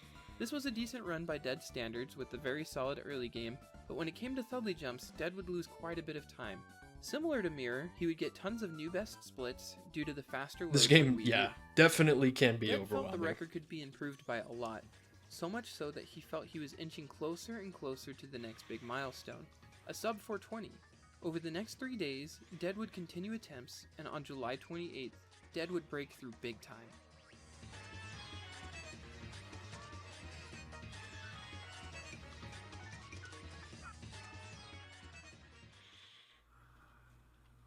Finally gonna blaze it. Legendary. That is a nice little PV. Despite everything that happened prior to Chapter 7, which was just mediocre. Well, some of it was like... Some of it was... Oh, worse dude, than I didn't even other parts of mention... it, but Game Rob's final world record was like a 424. I forget what the exact time was, but we're gonna cover it in this chapter. But me and Flash retimed all the runs to change from credit timing to what we have it as now. So like before credits is the final time. But when we did all the time changes, like taking 5 minutes off everybody's runs, Game Rob's final world record ended up being a 421.09, which is literally a 420.69. That was his final world record that he got with the new timing. That is just like, that's iconic shit. I would say this run was mediocre until Chapter 7. While Dad wasn't super thrilled with his little PB, he demolished the record by over 3 whole minutes, achieving a time of 4 hours, 20 minutes, and 27 seconds. This wasn't the sub 420 he had hoped for, but the run still had an amazing showcase of skill, highlighted by a really good peach skip in 7-3. After this run, the summer of 2017 would quickly come to a close, and Dead would enter another hiatus for the rest of the year. While not much happened in 2017, there was one major showcase that took place in April, which would put Super Paper Mario's potential on full display. For more on this, let's throw it over to another one of our guest commentators, HD Lax. On April 8th, 2017, seemingly out of nowhere, a Super Paper Mario TAS was released by a Japanese TASer named Karage. God, Karage had 340, previously attempted to 342. make an We're SPM almost TAS there. in 2015, That but is the so project was scrapped after crazy. runners found that many strats and optimizations were This missing. TAS is like To avoid this legendary. problem during the second TAS, And Karage now the kept in 80% active run's almost communication there. with Mir, who followed the route to make sure it was as fast as possible. After the TAS's completion, the final time came in at an incredible 3:43:42. Seeing SPM completed this fast was astonishing, since the TAS was over 40 minutes faster than the current world record. There's a lot to mention about this TAS. To start, it had a very helpful display that would show the viewers exactly what was going on during this run. Of course, movement was basically flawless and menu navigation was perfect. This run also would manipulate RNG, or the random number generator. Dude, yeah, in to a make the game marathon. give us whatever Was that items were desired. Zach There or were was that also a lot Castle? of I forget tricks who that did runners that. wouldn't attempt in their runs, whether they were just too difficult or too RNG heavy. Some of these tricks Yeah, this included TAS was things awesome. like ladder jumps, boomer skip, using the fast flower in 3-3, carry skip, faster point This grind is in insane. 5-4, water switch skip with a life shroom jump, longer peach skip, and Bowser bumps in 5-4 and 8-1. Oh my god, dude. Alongside this, basically every Bowser boss bumps. fight in the game would be insanely optimized, which included the use of many RNG-based items. Oh yeah, I remember that. We could honestly spend a few hours God. and talk about how I can't believe amazing it's been this so TAS long was, since that. especially for its time. Dude, I don't know what it is about marathon runs. So I obviously have a just a wonderful history with marathon runs where I game over on the front page of Twitch. But I've also had some moments like the 2 pace runs that I did. The first one I did, I got like a really good GBS. The second one was not really too good of a run, but I got early cycle in 7.3, which is, I still can't believe that I got that. It's just, I was like, okay, I'll go for it. This run's not good anyways, and I'm doing a marathon. And then I actually got early cycle and saved like 9 seconds. It was pretty sick. Tricks. Even though it did miss a few tricks such as Merlin cutscenes, Yeah, it's this is crazy, still the most but up-to-date task for any percent to this day. it definitely. Early in I know the I've hit it a 80s, couple new times runner in named runs. Venom/8 would complete his I first got run of like the game with a time really of close 6 to getting a hours, sub 22 6 minutes, and segment 25 one time. seconds. He would But pause I and messed play up the Mirror's old first world 2 record Thudley and jumps follow way each too section much, level by so I level. missed it. Flash enjoyed the run so much that he set up stream and started recording an official run the next day, and beat his old previous run by over an hour. Flash began streaming daily and would PB almost every other Dude, day yeah, the for pit first turning month lap. until he ended Dude, up with a time it was so of funny. 4 That was hours, like 34 that was the minutes, only and run 53 my entire seconds. tournament Flash that I got a quickly good fell in love with GBS. speedrunning Every and other catching one, attention like of a lot of I the played active Paper Phantom and it Mario took me community 4 members minutes. in I his played video Castle, it took me 80% 3 attempts. minutes. Like it was Flash would soon find one of his the new only best friends first in try I streaming, got was Slop against Dog. Owen. After watching Flash run the game for It's a while, crazy. Slop would try running the game himself. The two Good would old put up a GBS. friendly rivalry, seeing who could beat certain milestones first. Flash and Slop would soon grow restless when it came to any percent, but were excited about their newfound love for Super Paper Mario speedrunning. Slop would move on to Pit Percent, another shorter category, where you beat the flipside pit of 100 trials as fast as possible, while Flash would move on to 100%. Sure enough, Slop would quickly get the Pit Percent world record. Pit percent mentioned. Yes! I think we Shouts got out to it. Slopped Up. 1:35:20, final time. And Flash would get the 100% world record. 100% mentioned. Yes! World record! World record! During Flash's run, he would stumble upon an exciting brand new time save. Dude. What a moment this was.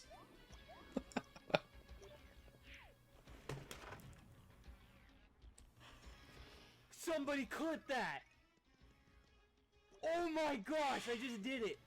That's Flash accidentally found that's water the- switch skip, which the was done by origin of clipping water to the switch top of a skip. ledge in 3D by taking It's just damage.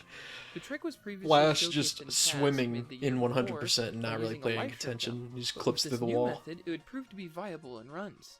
This was really exciting for runners. It was the first time since 2011 where a glitch Oh, found dude, would save time in an speaking of 80% Flash, run. I was talking to other him not runners too quickly- long ago, but we were talking about like old Pit percent stuff because I was talking about Sloptop with the world records that Sloptop had.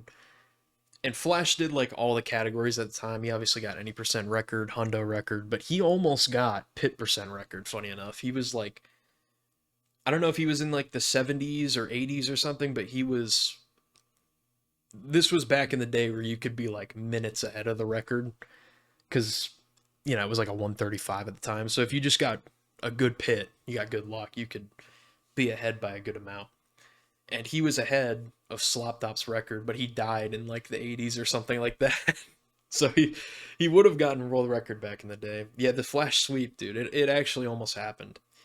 It's crazy to think about, but he was second place in Pit percent for a while. Search for other spots with water where this would be useful. However, it seemed like this would be the only application for this new tech that was found. Shortly after this discovery, runners would find a consistent setup that would save around 45 seconds. The This only issue dude, is, this if you setup did was this trick to get to the horrendous. door, I you'd hated have to this. do the trick a second The time to pipe get back. setup was terrible. After all this excitement, Flash was hoping more people would start learning how to speedrun Super Paper Mario. The largest deterrent for new runners was the lack of a solidified tutorial. New runners would have to teach themselves from scratch, not really knowing why or how things work, just blindly following what the world record holders were doing. One night, Flash would record himself doing an any percent run and explain each step and why it was done. This was super useful for new runners and even old runners that had previously competed for world record.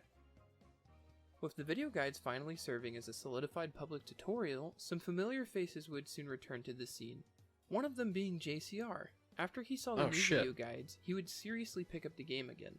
At this That's point, true. more than 6 people would run the game at one time, whereas before, only the ones going for world record would complete more than one run at a time. This was the first time in Super Paper Mario's history where the game would have its own community. During this time, a lot of the runners would come Dude, together and do weekly races. The second water Every switch week, skip, the I'm same so 4 glad runners, that it's free Slopdog, now. Dead, Like JCR, and I've Flash always hated would the always second show up one. to do a weekly any percent race. They would eventually bring in some new runners as well. During all this excitement, a brand new discovery was on the horizon. During mid-2018, runners found a new way to region-free their consoles, allowing them to use the Japanese Virtual Console on their Wii U. This was really exciting to all of the runners due to the amount of time saved that the Japanese version was expected to save. Let's quickly talk about version differences. At this point, most of the runners were running on their English Wii U Virtual Consoles, which was the fastest version due to the time save in loading zones. However, by playing on the Japanese version, they could have faster text and even faster loading zones. So in order, from slowest to fastest, we have English Disc, Japanese Disc, which had faster text, English Virtual Console, which had faster loading zones, and Japanese Virtual Console, which had faster load zones and faster text, and featured a few glitches that were patched in the English Virtual Console. Also had nothing When else runners wrong found with out it. about this new version, It was they were perfect. excited due to the amount of time save they would have while running the game with no repercussions whatsoever. That's it? Yeah.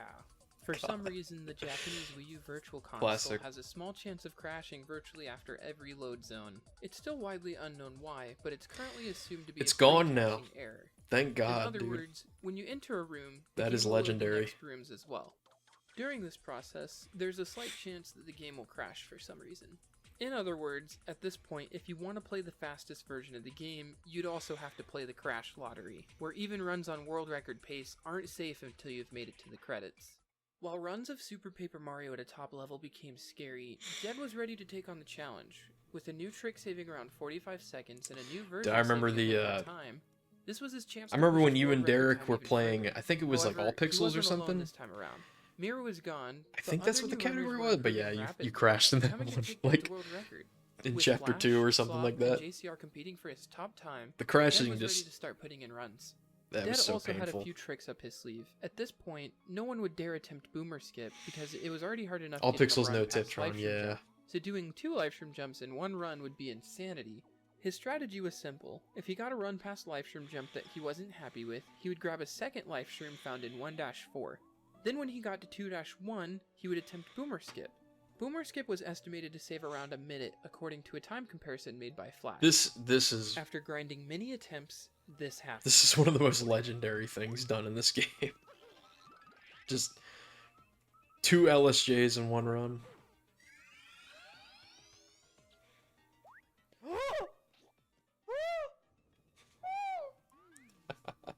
For the first and last time in Super Paper Mario history, Livestream Jump Boomer Skip was done in a run.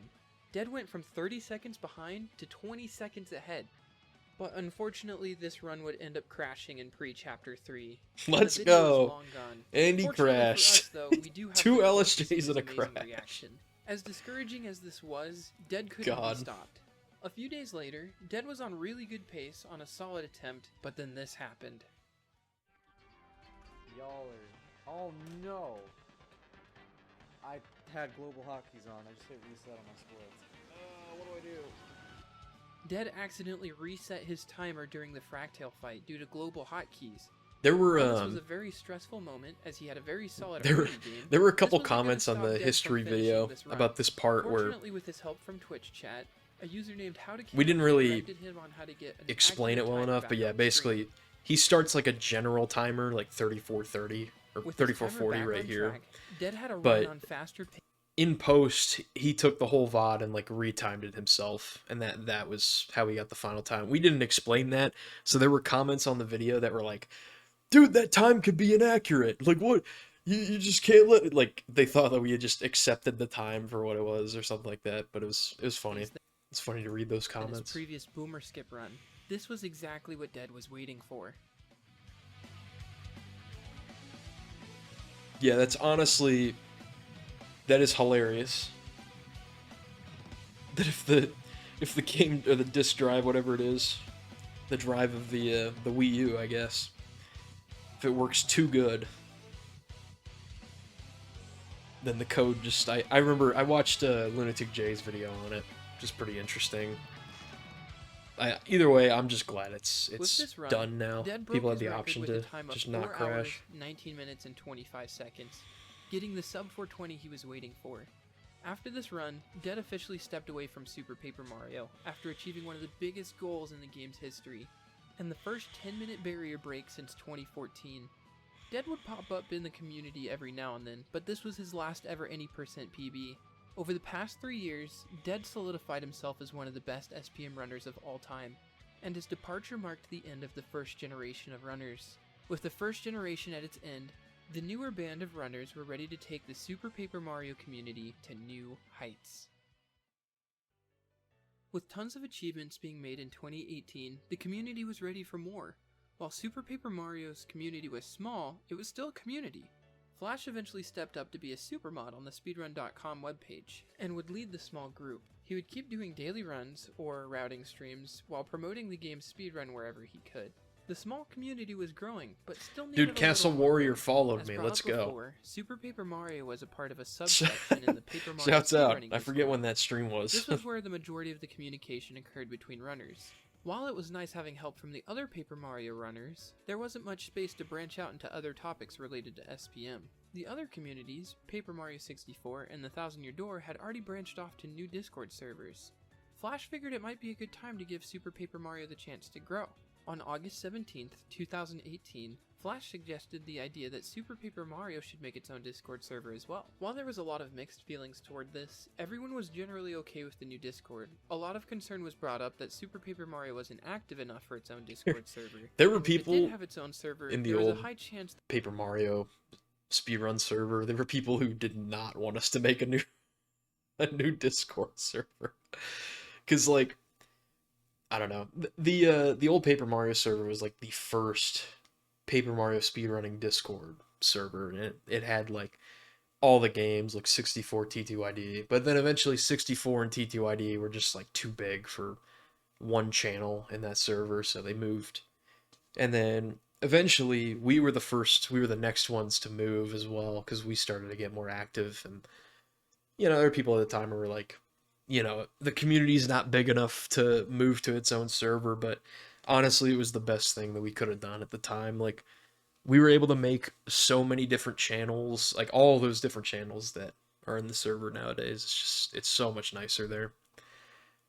Previously, we literally just had one chat channel for everything, like, which that would have been not even remotely close to enough. that most of the other runners For from the community. other Paper Mario games wouldn't join. It was a risk the group of runners were ready to take.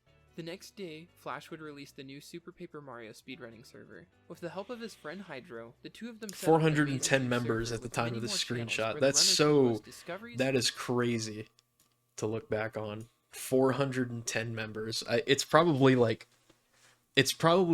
has like 1,000 more members than that nowadays. I don't even know what it has, but that's so.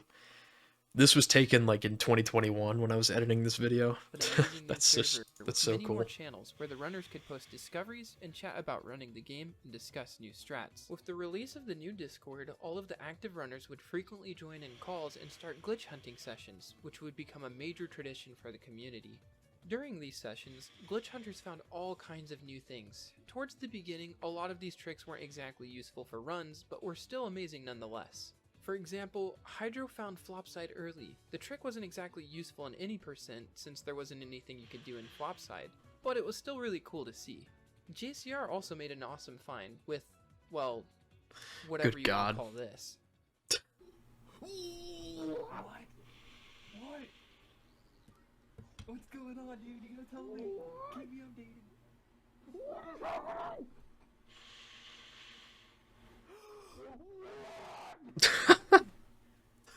Okay. Where is he going? I'm done. I'm done with this game. I'm done with this game, dude. Dude, that, for context, like, this was in 2018, I think. This was when this clip happened, sometime in 2018. I think summer 2018. And I had never... This was before so many finds, like, so many glitches in this game. Like, this game was still, you know, outside of Thudley jumping and Lifestream jump. Those were, like, the two main things in this game. So, like, out-of-bounds stuff, obviously gold bar clipping didn't exist at this time, but out-of-bounds stuff was really not messed with whatsoever. I mean, to some extent it was, but I definitely had not messed around with it. So this was literally my first time seeing any jankiness like that during this clip in 2018, and I was just like freaking out because I didn't think it would ever be possible for this game to do whatever the hell it just did. Yeah, I literally left the room. With all of these new changes, Super Paper Mario is stepping up, and the cherry on top Look at will this. be the new final time. This is Flash's PB 421. I say, I need to practice my movement in some places after watching this element. Previously, timing It's stopped so funny when the to D on read the end chat stopped on these spinning. VODs. This was a little awkward, so it was soon changed to when May We Meet Again in Another Time and Place fades to black, right before the credits. The majority of the runners widely approved of this because then they would be able to enjoy the credits and see their final time at the same time. Depending on the region, this would take around 3 minutes and 31 seconds off of every run, making the current world record go from 4 hours, 17 minutes, and 1 second into a run of 4 hours, 13 minutes, and 26 seconds. Flash would need a lot of help with the task of retiming all of the leaderboard times, and would add JCR as a leaderboard mod to assist. Earlier that year, on January 17th, 2019, Flash would get his first PB in 5 months. JCR pointed out that he was 5 seconds ahead of world record in pre-chapter 5. I think I'll... After this moment, there Flash will... decided that he was ready to grind... I feel like it's hard for me to not see myself doing another any percent run down the line at some point. Or soon. I don't know. I mean, I don't know if I could... I still think I could, like, 353 if I, like, actively played again, but... yeah, go for a 420, call it. Dude, yeah. I don't know, I think I could come back, and I'd love to learn some of the new stuff. That'd be pretty sick. Yo, what's up, HD? Dude, I am back. I'm actually shocked, man. My life is... I'm finally settled down to some extent, man. It's been a crazy 7 months this whole year. But yeah, it's good to see you. I've been well. Dude, it... But yeah, for like SPM speedrunning stuff, like I am back in the server as of like a couple weeks ago. Whenever Castle wanted me to commentate his run, I joined back for that. I don't know if I'll ever be like super active again, but I definitely do, you know, whether I speedrun or not, I don't know.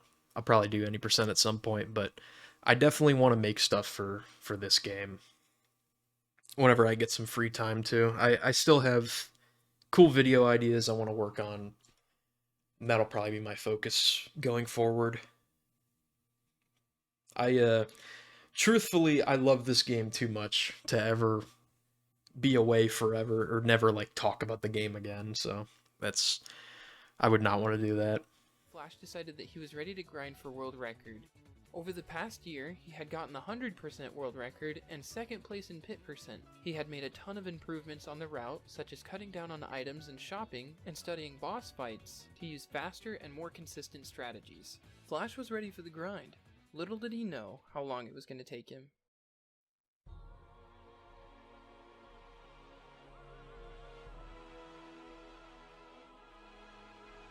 After Flash's last PB, he immediately started pushing for world record. What he didn't anticipate was how long it was going to take him. There were multiple runs where Flash was on world record pace, but would end up crashing, or yes, even losing power. Some days, Flash wouldn't even be able to get a run past Livestream Jump and would spend up to 4 hours grinding Livestream Jump attempts, just hoping to get past 1-2. After 3 months of grinding runs, Flash would inch closer and closer to the record, getting a PB of 4 hours, 14 minutes, and 26 seconds, which put him just a minute behind the record. GG, guys. G freaking G. 4:14:26. Oh my gosh. Oh. Casual ATC convo while I'm watching the history of Super Paper Mario speedrunning any percent world record progression. I remember As you do. When I first started running this game, like, I was so pumped about this game when I got my first PB. I walked up to my dad. I was like, I'm going to take world record. I don't know how long it's going to take. I don't know how hard it's going to be. But I'm going to have world record one day.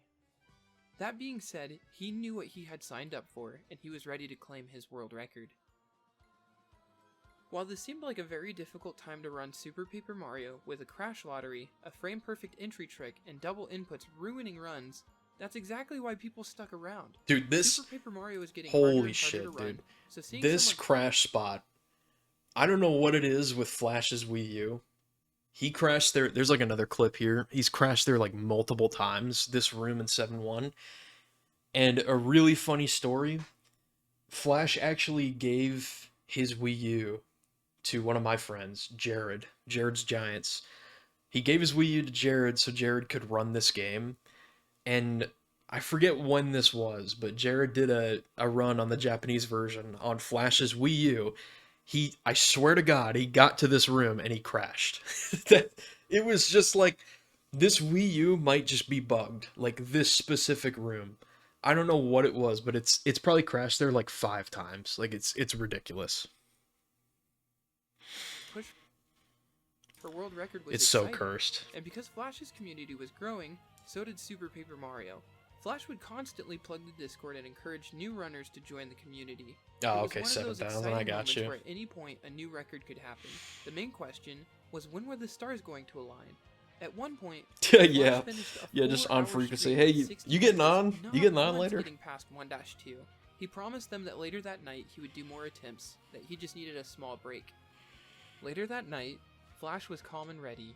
He finally got a run Calm and going ready. and was off to a good start.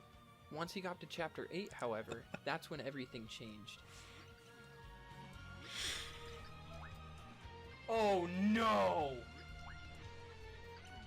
No! No! No! Oh my gosh! You are not gonna believe this. Oh good. Oh my gosh!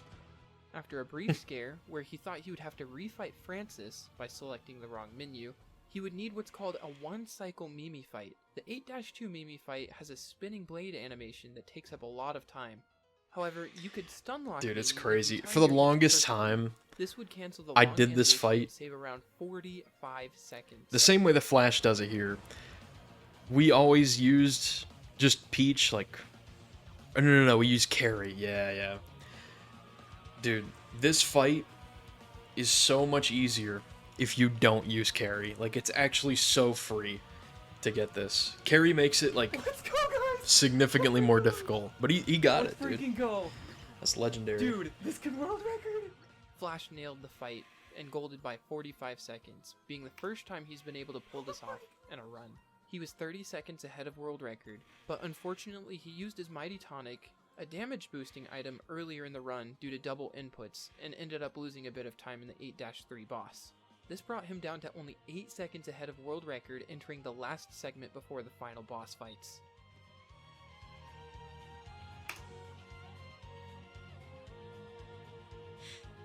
Guys, this is it.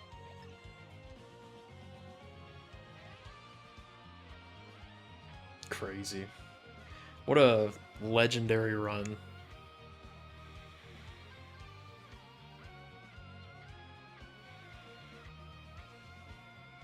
Let's go.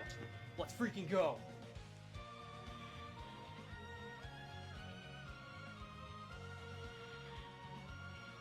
Let's freaking go.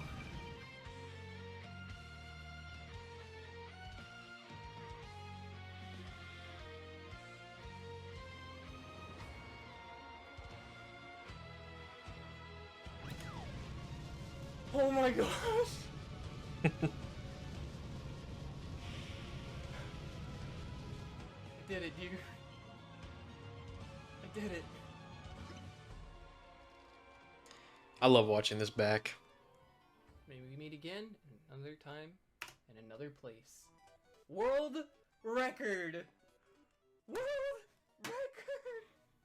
With that, Flash was done with any percent. He finished the stream with over 150 viewers pumped for I love the how his brand new chat 10% world on the record. bottom is just broken Thousands because of people new are users spamming reached so this world much. record on Reddit and YouTube, and some decided to try out Super Paper Mario for themselves. Seeing Flash grind for this world record was one of the most exciting moments in Super Paper Mario history. With this new attention to the game, the community was about to see a boatload of new active users in the Discord. Flash had given the community the spark it needed, and I know, to dude. grow in. 5 He would years. stick What's up, around Flair? For a while, but soon passed the torch on Crazy. to JCR to lead the group of new followers. Crazy into that a whole 5 new years ago chapter I for was Super Paper Mario. The next generation of Super probably Paper putting the Mario final runners were already cuts starting together. to take form.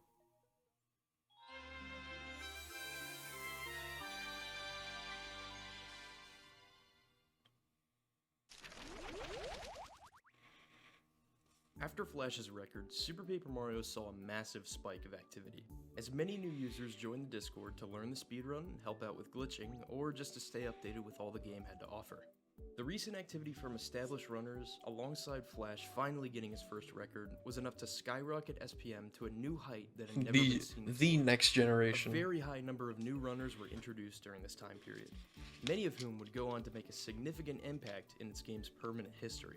This was the launch of, by far, the most competitive, exciting, and chaotic time in SPM history. This is the next generation.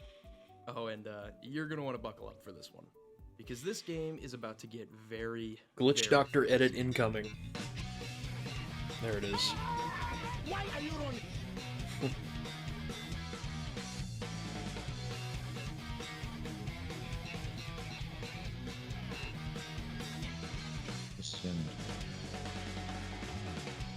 With higher activity counts than ever before, the SPM Discord was bound to see some new breakthroughs in the near future. At this point in time, there had been relatively no major time saves added to the run, with the last addition being Water Switch Skip. Since so much time had passed since the last major find, some users began searching, and surprisingly, it wouldn't take long before a new, huge discovery was made.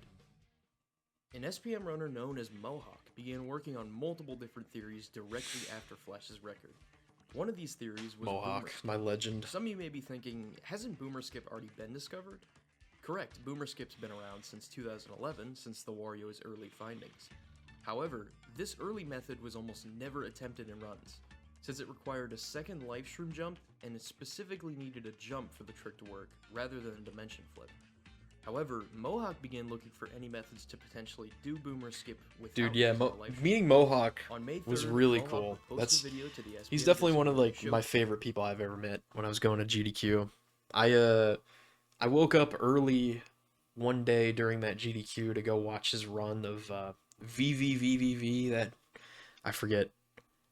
I think it's like a platforming game. It's the weird, like, you kind of like flip what your gravity is back and forth to beat all the levels. It's a neat game, but yeah, he did a run of that at a GDQ, and I remember waking up for that. He was a really cool dude.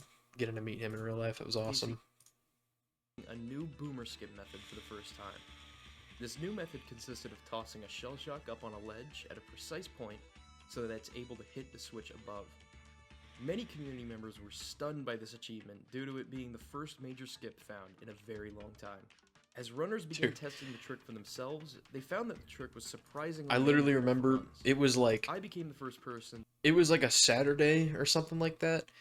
It was like 10 in the morning for me, or 11 in the morning or something like that, and I saw that in the Discord and immediately just loaded up my console and did it for the first time. Did this trick. Perform the trick on console, verifying its use in future runs. Overall, the new trick saved around 1 minute and 15 seconds, which was huge for the run at this time.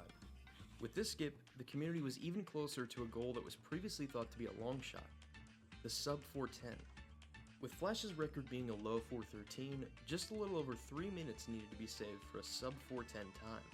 The crazy part about this is that not even a full year had passed since Undead broke the previous 10-minute barrier, and the community was already looking towards a potential sub 410 in the near future. Not only that, but some members went even further, wondering if an entire hour threshold could be broken, if a sub 4-hour run was possible. Since many new finds would need to occur for this to happen, a sub 4 would be impossible. What an iconic screenshot. Just truly what an iconic screenshot. The thing that's awesome about this is, like, at this time period in May of 2019, Zach is 100% correct. Like, this is at this point in time, it is a true statement that sub 4 is like such a theoretical dream, but it's very funny how everything played out the way it did. Strategies available, and the community chose to focus on breaking the next 10-minute barrier instead. During this, Mohawk continued his research on other possible theories for potential time saves. Since Mohawk had just discovered a method to do boomer skip without a life shroom, he began working on removing the final life shroom jump left in the run.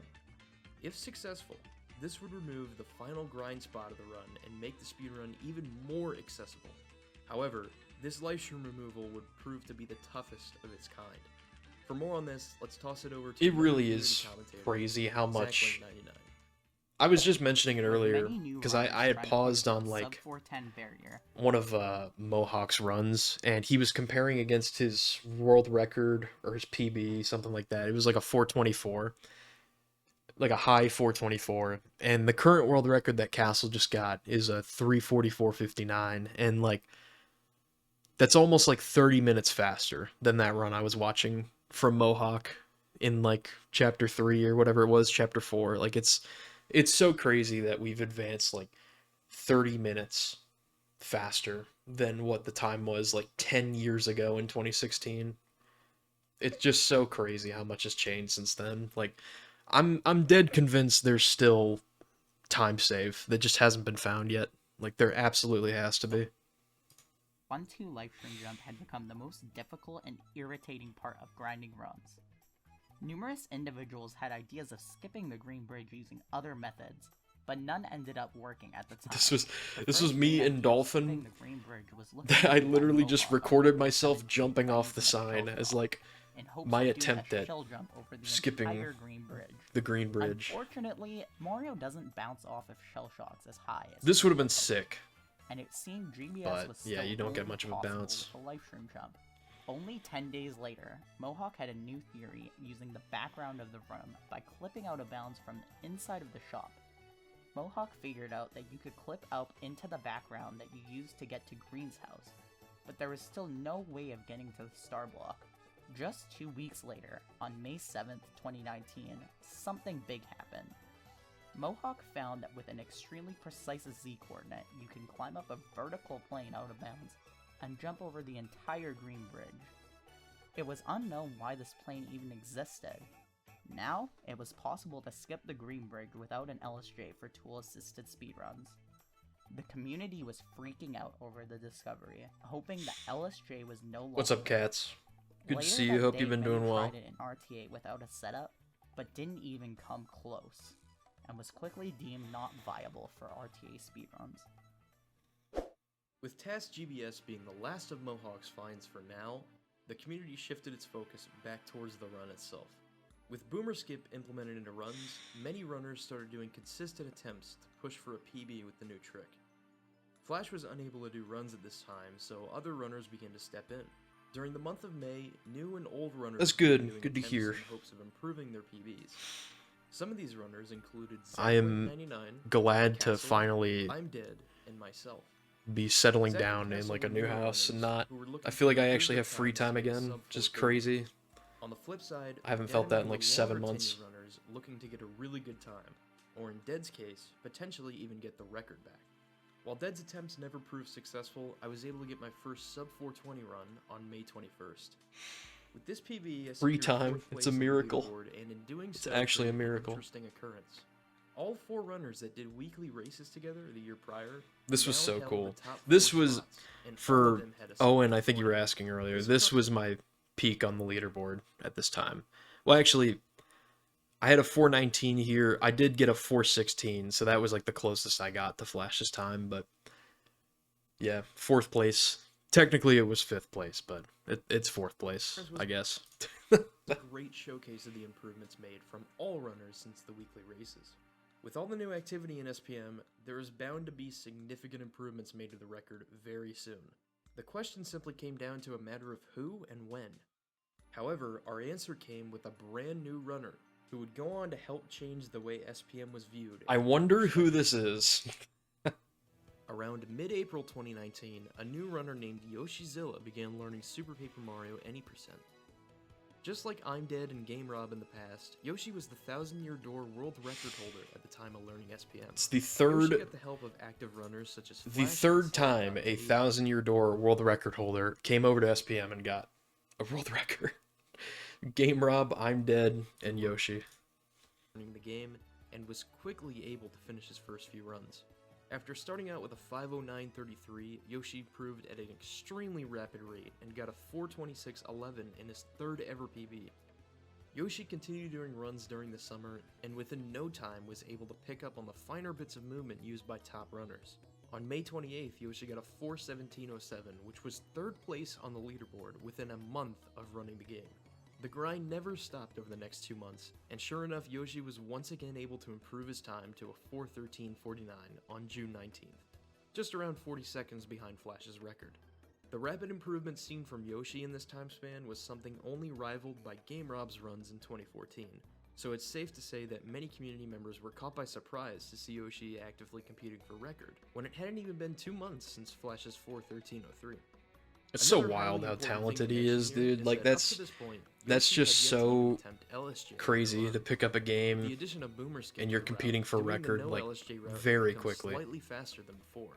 This meant that newer runners technically didn't have to do LSJ yet, since Flash's record didn't include Boomer Skip. Keeping with this trend, Yoshi continued to do no LSJ attempts, and was very happy in doing so since it was extremely easy to get runs out of the first chapter. Many viewers constantly tuned into Yoshi's streams in hopes of seeing a new record, and sure enough, this happened.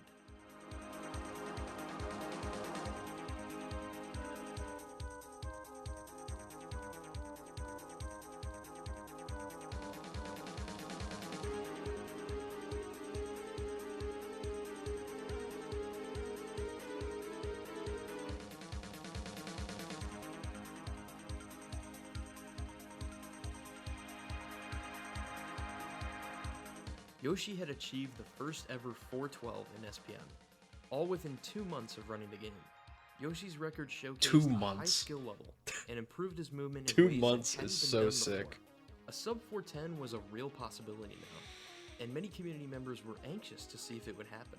That being said, Yoshi was content with his record and began to pursue other plans. Lucky for the SPM community, there were a large bundle of runners on the rise who were about to give SPM its most intense competition ever. After Yoshi's new record, a handful of runners began to make significant improvements. Real in their quick, I times. will be right back Adding in these like new 2 runners- minutes. I'm just gonna take a break really quick.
Alright, I'm back.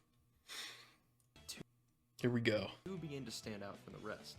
Zach Yeah, that and Castle SR. I think that's the Chapter 7 boss in Paper Mario 64. That song is awesome. Like, I love that track. At the time of Yoshi's record, Zach had a 4:25.59 and Castle had a 4:23.16.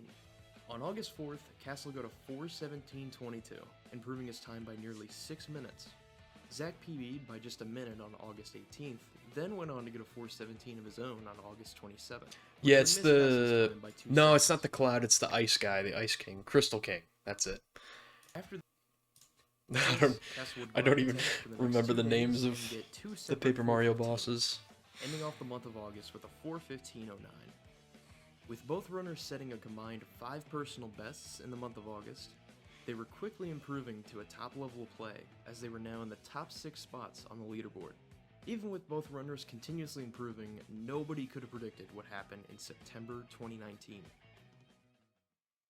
On just the first day into September, Castle got his first ever 412, and now held second place on the Yeah, leaderboard.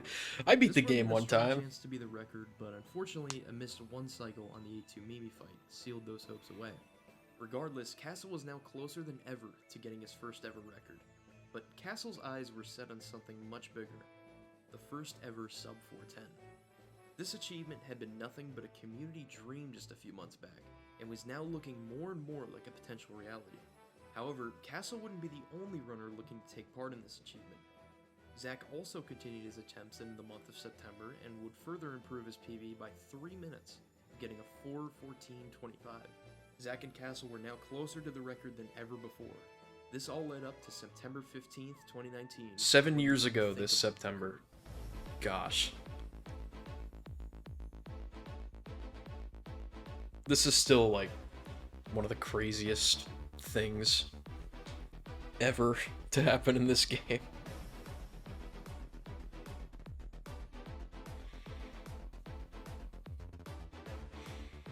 You beat Paper Mario 64 more than SPM. That's so real.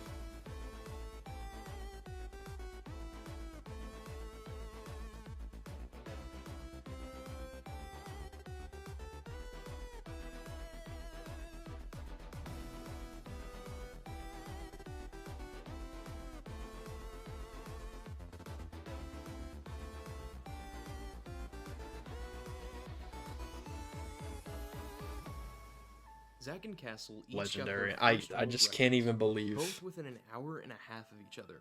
This is still the fastest transition of any SPM any percent record. An hour and a half Starting off between. with Zach's record, this run had numerous amounts of time lost. And all it's throughout their the middle first of the world run. record, both of them. What really brought this back was Zach saving 2 minutes on Peach Skip.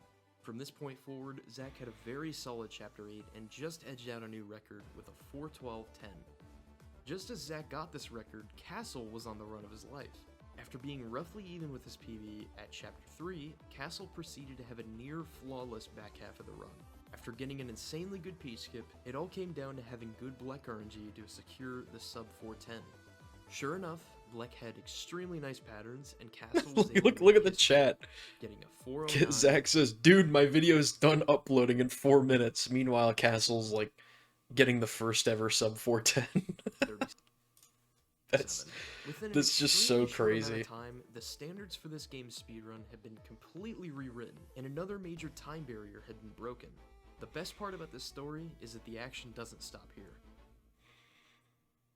As Castle moved on to running all pixels, Zach continued to do daily any percent attempts. Just a day after his short-lived record, Zach improved his PB by around 25 seconds, getting a 4:11.45. Just 2 days after that, Zach made a major milestone of his own, getting the second ever sub 410 run. This run would be a 4:09.45, which just missed Castle's record by 8 seconds. With Zach's rapid improvement, it wouldn't be long before he broke through with a really good run.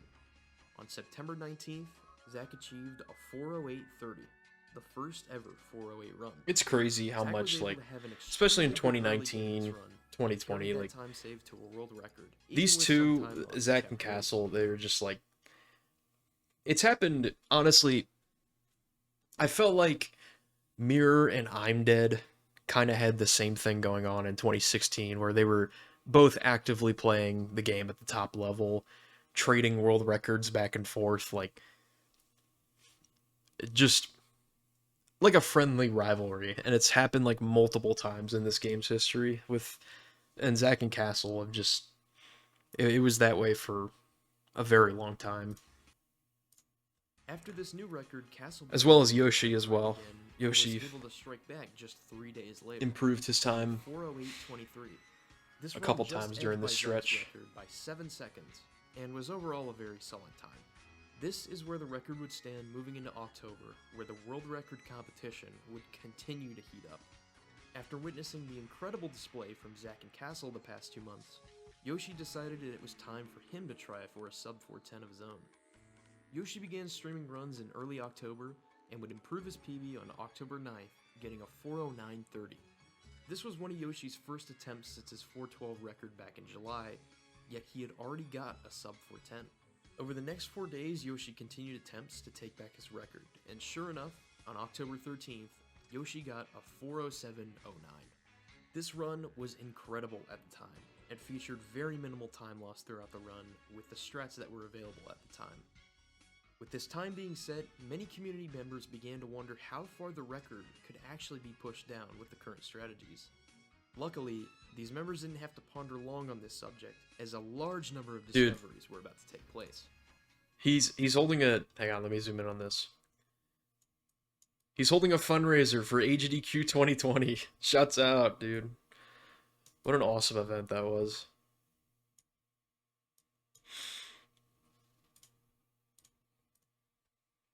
While the SPM record was being slaughtered multiple times by the top 3 runners, other members began looking for new time saves to aid in the run.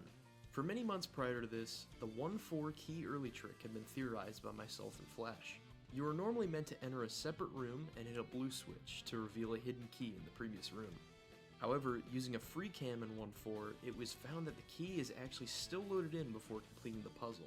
If there were a way to clip out of bounds and get behind these brown blocks, I remember we'd be able to pick up the key in 2D. when we first made the Discord, there was a channel that's no longer a thing anymore, but it was called the Wish List. And people would like post ideas for, it was kind of like theories where like people would post ideas for like potential time saves or like what could we do to save time in SPM, like all these different little things that we could maybe do. And one of the things that I posted was this, where I like took a free cam in Dolphin, and I had never known that the key was here, but I took a free cam and I'm like, oh, the key's just loaded in even before you complete the puzzle. And I'm like, I posted in Wishlist like, hey, it'd be cool if we could find a way to get this key before going to the other room, and like we just skip out an entire room, save a good amount of time, and then sure enough, like you'll see. Sure enough, I found a method to clip out of bounds in the quicksand with the use of Malio's old corner clipping method. After this maneuver was shared with the rest of the VC, Flash began tasking the trick to see if there was a way to maneuver out of bounds and collect the key. After clipping out of bounds, Flash hopped in quicksand over to the left edge of the screen and was able to jump on the ground I found the floor corner above clip, while and then slipping Flash did the inside rest. left wall. After flipping back into 2D, the game triggered Mario to be in a mid-air Oh yeah, state this was the OG technically way of doing behind this. all the platforms in 3D. Before doing it in With 3D. this, we could pass through all blocks, but couldn't make it up to the key in one jump.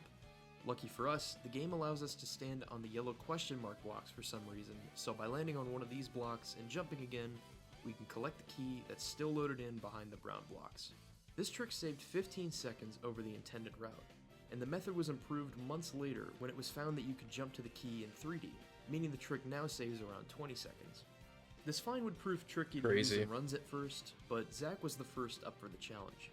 Just 3 days after Yoshi's record, Zach became the And now first there's the person to do Z pure manipulation lanes strat. runs. That's He crazy. got a 4:07:34, a time just 25 seconds behind Yoshi's record. Flash would also return to any percent runs on October 15th and achieved his first ever sub 410 with a 4:09:36. Many runners were looking forward to continuing their efforts in improving the record.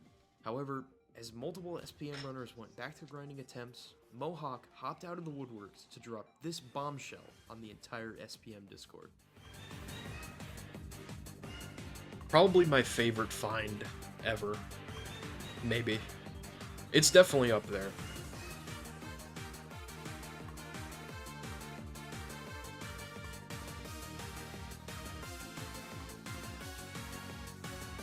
This trick skipped the entire inside portion of the 3-3 dotwood tree. With tree skip, we can now skip all of the vastly irritating things that 3-3 had once pained runners in the past.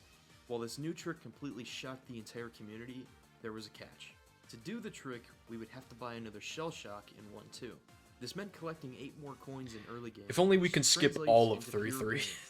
That Players would be now nice. potentially have to rely on coin But like, RNG to determine if they got runs the past inside left portion shot, was like not to brutal mention getting back in the past day. LSJ. Thankfully, this issue wouldn't last long, as Zach discovered a new tree skip method with the use of an enemy just a day later. All these new tricks would be added to the run and combine over an entire minute of potential time save.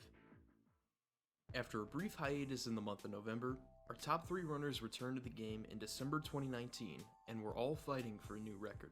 The grind began on December 4th when Castle improved his time to a 407.54, meaning top 3 was now all 407 times.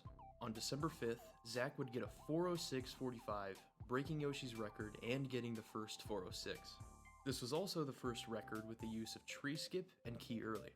Just 5 days after Zach's run, Castle stole back the record, getting the first ever 405. This run featured extremely solid gameplay, along with a very good peach skip. Zach would improve his PB to a 405.51, and Yoshi would improve his time to a 406.56 on December 11th. With that, this would bring 2019 to a close. During 2019, SPM saw its largest increase in runners and doubled the amount of runs submitted in 2018. What a year that was, Alongside 2019. this, while there were only 2 records set in 2018, a total of 9 any% records were set in 2019. This was easily the most active year in SPM's history up to this point, and things were looking to heat up even further as we head into 2020. At the start of January, Zach remained as the only active top runner to continue pushing towards a new record. Zach would further improve his time to a 405.33 on January 3rd, leaving him just 20 seconds behind Castle's record. On February 2nd, Zach broke Castle's record with a 404.32.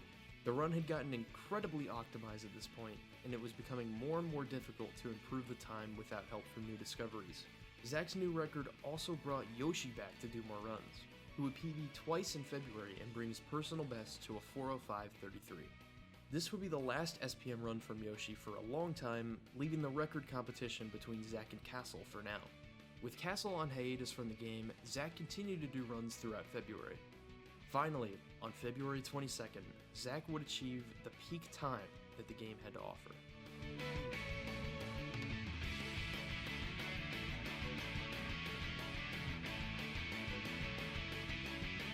I think one of my favorite parts of making this video was picking out all the music to use.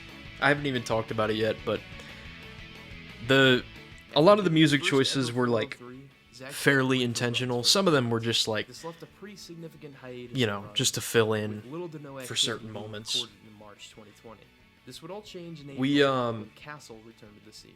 to keep with like the true SPM theme of the video, like Big things were happening in the SPM community. we More members sorted were out than ever before. all of the Some big SPM plans were songs, being well, made this not summer all of them, that but included most of the new SPM races songs and the first that we ever program use in the trials. video are like segmented per chapter. So like this is chapter 5 of the video, so there's only going to be music from chapter 5. Same with chapter 6, 1, 2, 3, you get the idea, right?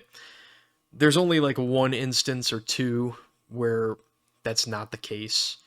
Prologue, we used all the prologue music and stuff like that. Yeah, the music selection's like one of my favorite parts of the video. And, you know, for a lot of like important moments, like we kind of knew beforehand because we wrote pretty much the entire script before doing the editing stuff, I'm pretty sure. I think we had majority, if not all, the script done before going to editing and audio recording and all that stuff. So, like, we knew that this video was going to lead up to, like, the gold bar clipping section and all the other stuff, like Zach getting all these records and stuff. And yeah, I just, like, I don't really know where it comes from, but, like, I just get these, I hear certain songs, certain tracks, and I get these ideas for like, oh, this would work really well for like a certain portion of the video or like a certain edit. And there are a couple points definitely in chapter 6 that I'll point that out. But Castle it's continued to run any easily one of my favorite consistently parts. through the month of April, hoping to improve his PB. After 6 days of attempts, Castle would finally break through the barrier. Yeah, and it's PB cool by stuff. A minute and a half. I also only was tried to his like, PB, but it would also be a new there were a record. couple moments After where just like passing Zach's time by 10 seconds. Castle gets a This would be- segment in the chapter 7 of this video, and like I picked out Galaxy 2 music specifically because he did 602 stuff, and I remember at the time he told me that Galaxy 2 was like his main game in the 602, like that was what he felt the best at. So I picked out a Galaxy 2 song. Like I love doing that. I know Nick, you did that in the LM video with I think for V-Man you chose like Sonic Adventure 2 music because he did runs of that at some point. And like I love doing that with like different runners because all these runners in the community, like Yeah, you did it for a couple runners too. I I can't remember if I did that for anybody else. Yoshi obviously, like Paper Mario 64 or Paper Mario TTYD. I could have used any music for Yoshi. I love doing that stuff just cuz runners, they don't just speedrun SPM, they obviously speedrun other games. They have different backgrounds and stuff. I love doing that as like a neat little reference. Where the record would stand heading into the summer of 2020. It's actually astonishing to see how much progress was made to this game during the last year. Dude, In like I April of feel like we were 2019, just Flash talking set a about. record of 4:13:05. Yeah, After this we were record, just 5 talking or about the 6 major 413. discoveries were made, and 3 runners And each now it's a combined to 403. improve the record by a total of 9 minutes and 20 seconds. Almost an exact year from the date of Flash's record.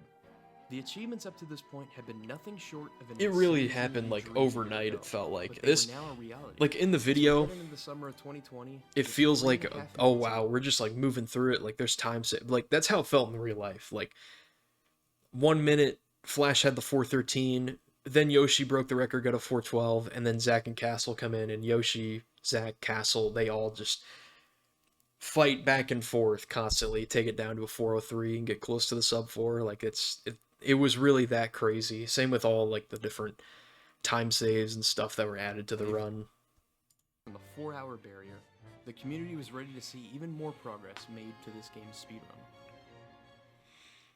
After Castle's record, he decided to join the other runners in their hiatus from any percent. However, the game certainly didn't stay silent during this time, as the glitch hunting community was in the midst of taking on their biggest challenge yet. The challenge. Scanner skip is easily the most infamous trick in this game's history. In fact, Classic. Scanner skip could probably have an entire hour-long video of its own with how much research has been put into the trick over the years. To get past the 5-4 scanner, you normally have to get a Floro Sprout by defeating O-Chunks. However, this Chunks fight can only be accessed by going through a lengthy process to get the Pixel Dottie, who was used to get the key card. For top runners at the time, beating 5-4 took around 9 minutes on average. If we were able to skip the scanner and go straight into the Crocus fight, runners would then be able to complete 5-4 in around 4.5 minutes, cutting the level time in half. This would be the largest time save found in many years, and would easily make sub 4 a reality. However, a task as great as this is easier said than done. The scanner room had a lot of systems in place to prevent the player from passing through without the Floro Sprout. Soon though, a new user became active The in moving this game cam from that no would clip play and a it major rejects role you from behind the scanner. research on Scanner Skip.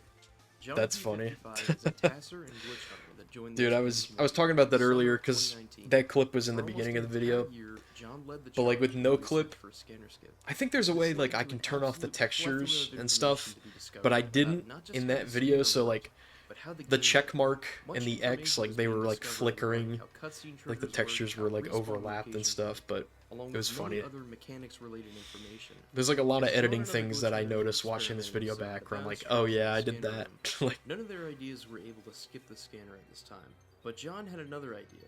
He attempted out-of-bounds tricks in the key card room just before the Chunks fight.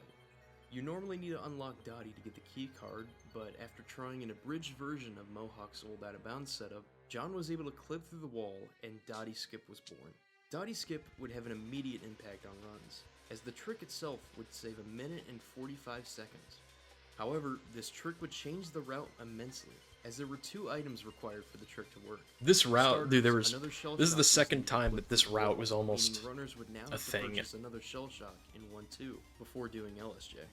This brought back the very painful coin route that had been erased with the newest tree scheme. This awful coin Meaning route. the coin It was drop in like, early game was I'm just hitting the one blocks reset here. spot. Like, it was honestly worse than this, where you'd have to get all these blocks and then you'd have to like go down here to get more coins because like you needed so many coins to get all the shell shocks in 1-2. It was just crazy at the time. For some runners. That was Along like with this, the trick also required the use of a gold bar. This also messed with that was like the coin before route, since the GBS was old route RTA. consisted of selling the gold bar in pre-chapter 5.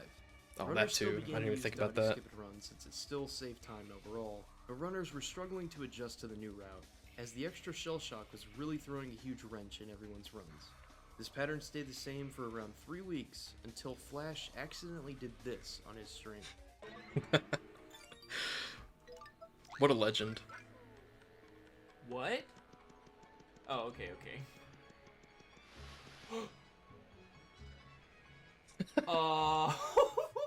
Somehow, Flash was able to get into the tiny gap in the wall after switching Flash to Mario. just accidentally The community finding toyed like around with this crazy trick for a few strats. days, until Roblox was able to find a somewhat consistent setup by pressing left for one frame with the use of a menu buffer. I say somewhat consistent because some runners would still get this second or third try. He just did it. But it still saved time and stress. Flash didn't even like buffer an input or anything. It just like it clipped Mario underneath the little ceiling. That was it. Players going back to runs with the new Dottie skip, John and the rest of the glitch hunting group decided to continue trying their luck with Skinner skip over the next month. Soon enough, we were about a week and a half into the month of July, and the constant culmination of work spanning back many months finally came to a turning point. On July 12th, 2020, John and Roblox were able to test this.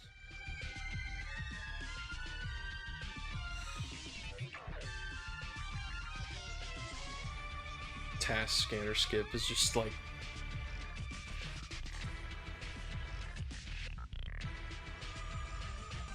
I don't even have any words for this.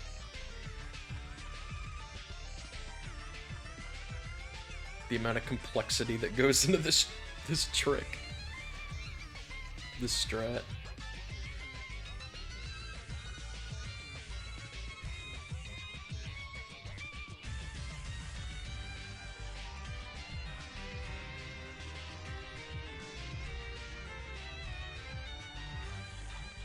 After almost a full year of work and research put into this trick, it was finally proven possible. This is one of the most complicated tricks in the game, which is why it remained task only at this time. After this trick was found, John took a much-deserved break. That can be done RTA, yeah. Roblox decided to continue searching for new finds. And the very next day, she found a major development. I'll stick to just doing the FLC. Let's throw it back to Zach for more. Many attempts at performing Green Bridge Skip in RTA were attempted. Mohawk himself, who discovered the task version of the trick, tried to make it RTA viable, but wasn't able to. On July 13th, there were discussions arising about how it could be possible with a good setup, and later that day, something big happened. Roblox, a fairly new glitch hunter, manually tested many Also, shout out, real quick, shout out to Roblox. This is Roblox. Wait, let me look up the username. I forget. There's like 4 numbers. It's like 89 something. I forget. Yes, I think that's it. Roblox 8192, who's like done task stuff for SPM for so long. Yeah, and so like a real quick shout out to them. Yeah, glitch hunted for Mario Bros. Wonder. Also, another quick shout out as of recent, was credited as an author for the Super Mario 64 120 star task that just came out, that premiered at GDQ and all that. Like, Roblox was mentioned as like an official author of that task, which is so cool to see. Like, yeah, dude, I heard that name and I'm like, is that the same Roblox? And yes, it is the same Roblox 8192. Absolutely legendary, dude. Like, just tasking for SPM, glitch hunting for all these different games, tasking for, 120 star. It's so cool. Like, just like, I don't know, dude, that's just so crazy that like there's such an speedrunning community. Like, obviously there's so many different people in all these different communities, but at the same time there's like people who branch out to different communities. Malio's a good example too. He's been a part of, he was a part of Luigi's Mansion. He made a task for that game, like, which is awesome. Like, I don't know, I love that about speedrunning. It's really cool. Dude, yeah, that task was incredible. That, I don't know if you saw the SSL 100. That's like my favorite thing ever. Literally ever, dude. Easily lets us get to the area to perform GDS. This setup would require pushing up against a pipe, holding down left for 1 frame, and then pausing with the home menu, holding up for 4 frames, and then pausing. Oh god, not this version of GBS. I was the Oh first no. person to completely get this trick. Let it be known, As soon as real this quick, happened, let it be known, I did this version of GBS when I got my red and green bridge skip world record. when I did LSJ first try and I did this version of GBS first try. What an iconic moment that was. GBS allowed us to perform a 35k point grind in 1-1 that the LSJ route could not do because of the unwanted HP. GBS would also allow us it to really get a did nice made score it made rather the than a route stopwatch, so saving much better. Another 15 seconds, totaling nearly 40 seconds. The very next day, I got green bridge skip in a run on the first attempt. This run was record pace in the 7-3, but it had a bad peak skip. It still finished as a 405, which was a very solid run for the time. As time went on, we found much more consistent shot clip methods, a 100% consistent way to get the down-left input, which both made this trick much more viable. With many big discoveries showing up in this time span, things were looking great for runners. As everyone began to get back to runs for the rest of the summer, one runner stood above the rest in the month of July, Zach. After many failed attempts and some time to adjust to a very different route, he was able to put together a fascinating run on July 27th. Zach got a I know what segment this 4:03.24, is. improving the record by 21 seconds. This is the first record It's like to slowly utilize new coming green back bridge to me skip like and what body skip, segment's but up still had next in the significant video. room to improve since Zach was still adjusting from an extended hiatus of runs. Regardless, this PB moved the community even closer to the sub-4 dream. After 4 more days of attempts, Zach continued to improve in every split and was beginning to get back to form. All of his hard work culminated to one day, July 31st, 2020. This was the day that SPM's potential would be put on display. Soon to be 6 years ago.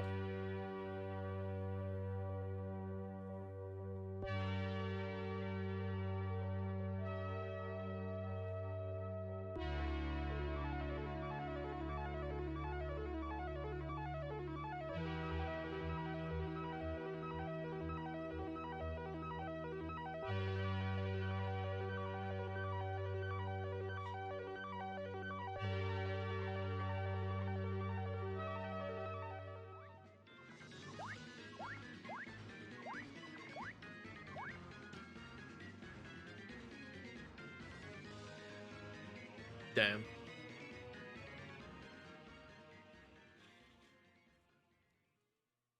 Zach soft-locked. On the breakthrough run that the entire community had been waiting for, there was an unpredictable soft-lock. Nobody had ever seen this soft-lock before, but of course it happened at one of the worst times imaginable. This run was near perfect, and it had potential to be a very low 4-hour flat. This would have been the greatest achievement up to this point, but unfortunately, it just wasn't meant to be. This lost run Just stung crazy. the entire community for the next few months. Absolutely crazy to find a brand new soft lock on world record pace when you're about to get a 4 flat. That is one really funny thing about this whole segment is like the only surviving footage of that run is this clip where he soft locks. It's just the Twitch clip. So for this whole segment, when I was like building up this like dramatic tension with the Summoning Salt music, these clips beforehand are just like random Zach like 99 runs. Like these, it is not the same run at all. It's just different runs I just pasted together to make it look like he was on like this crazy pace. And this is the only clip that's actually from this run. Like, it's just, but no one is ever gonna notice. It's like so funny when I'm watching that back. Zach soft-locked. On the breakthrough run that the entire community had been waiting for, there was an unpredictable soft lock. Nobody had ever seen this soft lock before, but of course it happened at one of the worst times imaginable. This run was near perfect, and it had potential to be a very low 4-hour flat. This would have been the greatest achievement up to this point, but unfortunately, it just wasn't meant to be. This lost run stung the entire community for the next few months, and many wondered what could have been and this run didn't softlock. With that being said, all the community could do was move on, which they did. Following this run, an SPM runner named PTL was testing routing ideas involving the HP PTL, flip the legend. There was a way to obtain That was the before HP early before by the name flipping out of bounds change. through a wall. After some Shout out help to from Cora. Zach, both runners were able to determine that it saved around 8 seconds to sell the HP Plus in any percent, as it cut out collecting an ample amount of items in certain levels and let runners keep the gold bar for Dottie Skip. With the new routing change, Zach and Castle continued to get good paces in August. On August 16th, Castle was able to break the record. I feel like a lot of achieve people might not know 4:02:11, that. which improved the old record by Cora over a minute. and PTL are However, same Zach person. would also stream runs in the same day in hopes of redeeming himself after his lost softlock run. Later on that very same day, Zach got a 4:01:40, beating Castle's run from earlier in the day by 30 seconds. After both of these records, I'm just learning the that official right push now. for sub 4 was put on hold. The top runners felt That's it was legendary. going to be an incredibly Yep. difficult task to get the sub 4, and would take some incredible grinding, so both runners decided to take a break until the time was right. As we leave this chapter in the middle of August 2020, the record had been improved a total of 8 minutes. Cora and and 31 Teddy were seconds the in just the last first 7 two months. people to come up with the idea for community the was now Pit Percent closer than tournament. ever to a sub 4. Just a minute and 41 Back seconds when Cora away. went by And while PTL. many in the community were very happy with the record progression, it was hard to deny the sour taste left in everyone's mouth after the lost 4-hour flat run. Regardless, the community went quiet for a while, leaving some to wonder if new potential competitors would join the scene. That segment right there was the final thing. Well, I don't know if I made the intro timer sequence for like the premiere. I might have made that after, but this was the last thing that I ever made, like put together editing wise for this video. It was the final thing that I ended off with. Like, I made chapter 6 and chapter 7, everything else, I made all that beforehand, and chapter 5 was like the one thing that was like, this is the longest chapter in the video, so it took me a while. But this particular sequence was the final thing I ever exported for the video. Just pretty fitting. And then we go right into the crazy stuff. It does. It really does make the fade out have more weight At this that point, way. the community went awfully quiet, but there was a brand new runner learning the game who would play a key role in the push for sub 4. A Japanese runner named Igurumi began posting actively to the SPM Discord around mid-August, and eventually Time did to their make an first run on updated world August record 25th, progression. clocking in at 4:36. Maybe one day. This was very impressive for a first runner. Yep, gotta redo it as all. most first runs Time tend to be start over from 5 hours scratch. long. Igurumi was different, however, as it seemed he had practiced a large amount of the difficult strats before doing a full run. The events Igurumi of continued to do attempts in September and would go on to get a second Nothing- PB of nothing at all 4:18:32, happened. which Nothing again was happened. very impressive for just a second run. The only thing Another that's thing that happened set Igurumi apart from since other this new video was runners uploaded his is keen Castle's interest in glitch hunting and 344.59. passing SPM. That's it. As Igurumi would do initial attempts, he would also look for potential time saves all over the run. Some of his finds included improvements to water switch skip, better routing in 5-4, 4-2. Nah, and I some would- better I would, routing in the hit percent category as well. I wouldn't be opposed to, Igurumi kept improving at gameplay I mean, all throughout the month of September. It's crazy to and think competed like this twice video is to get a 5 years old as of next Friday. Like, I can't believe it's even been that long since then. I wouldn't be opposed to like, definitely not anytime soon, but like sometime in the future. I'll talk a little bit about my future plans and stuff once we're done watching this, but I wouldn't be opposed to like making a remastered version of this and talking about Castle's journey to getting a 344. And like, there have been a lot of finds that happened. Like, there was a lot of stuff that happened directly after this video came out, like the week or two. Like, I found the chapter 6 fight skips. Like, I found that. There were a couple other finds that week as well. Like, there was a lot of crazy stuff that happened after the video. So there could be, definitely for like an updated version of this, there could be a lot of different stuff to talk about. Not going to talk about all of it, but you know, I wouldn't be opposed to doing that one day if the timing felt right for it. But we'll see. 4:08:54 on September 27th. Igurumi was quickly improving and becoming one of the top runners in the game. However, something huge was about to happen. The years of work done for the speedrun all the information that we've mentioned prior to this was all leading up to just one day, October 1st, 2020. Crazy. As previously mentioned, a majority of the community had taken a large break from doing active runs of this game. However, this all changed when Castle announced on October 1st that he was about to return to any percent runs and grind for sub 4. After seeing this, Flash decided it was time to work on this very video, since sub 4 seemed closer than ever before. Just after chatting with other Discord members about just the so video, crazy. Flash So and a few crazy others that the decided- idea for this video is just this segment of the video is talking about, oh yeah, here's where we decided to start making the video. Like, here's where Flash had the idea for this video that you're watching. Hop in the voice channel to discuss some ideas.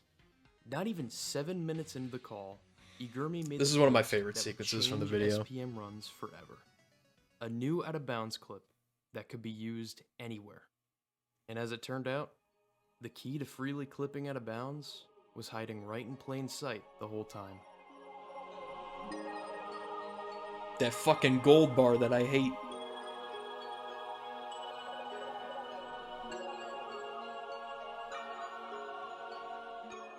We can now clip out of bounds at any wall with any character, all with the use of Slim and one gold bar. The trick was done by throwing the gold bar at the wall, using Slim, then pressing 1 and 2 simultaneously after picking up the gold bar to open the quick menu. After switching to any pixel, you could simply hold the D-pad direction towards the wall and you're successfully out of bounds. At this point, everyone in the call was going crazy. The runners began theorizing ways that this trick could be implemented into the run, and Zach was the first to question whether the trick could be done in 3D as well. After some testing, it only took Zach 10 minutes to not only perform the trick on console, but confirm that it also works in 3D. With this new out-of-bounds method fully realized by the community, what occurred next was an hour and a half of absolute mayhem. Something tells me this edit is going to be about gold bar clipping.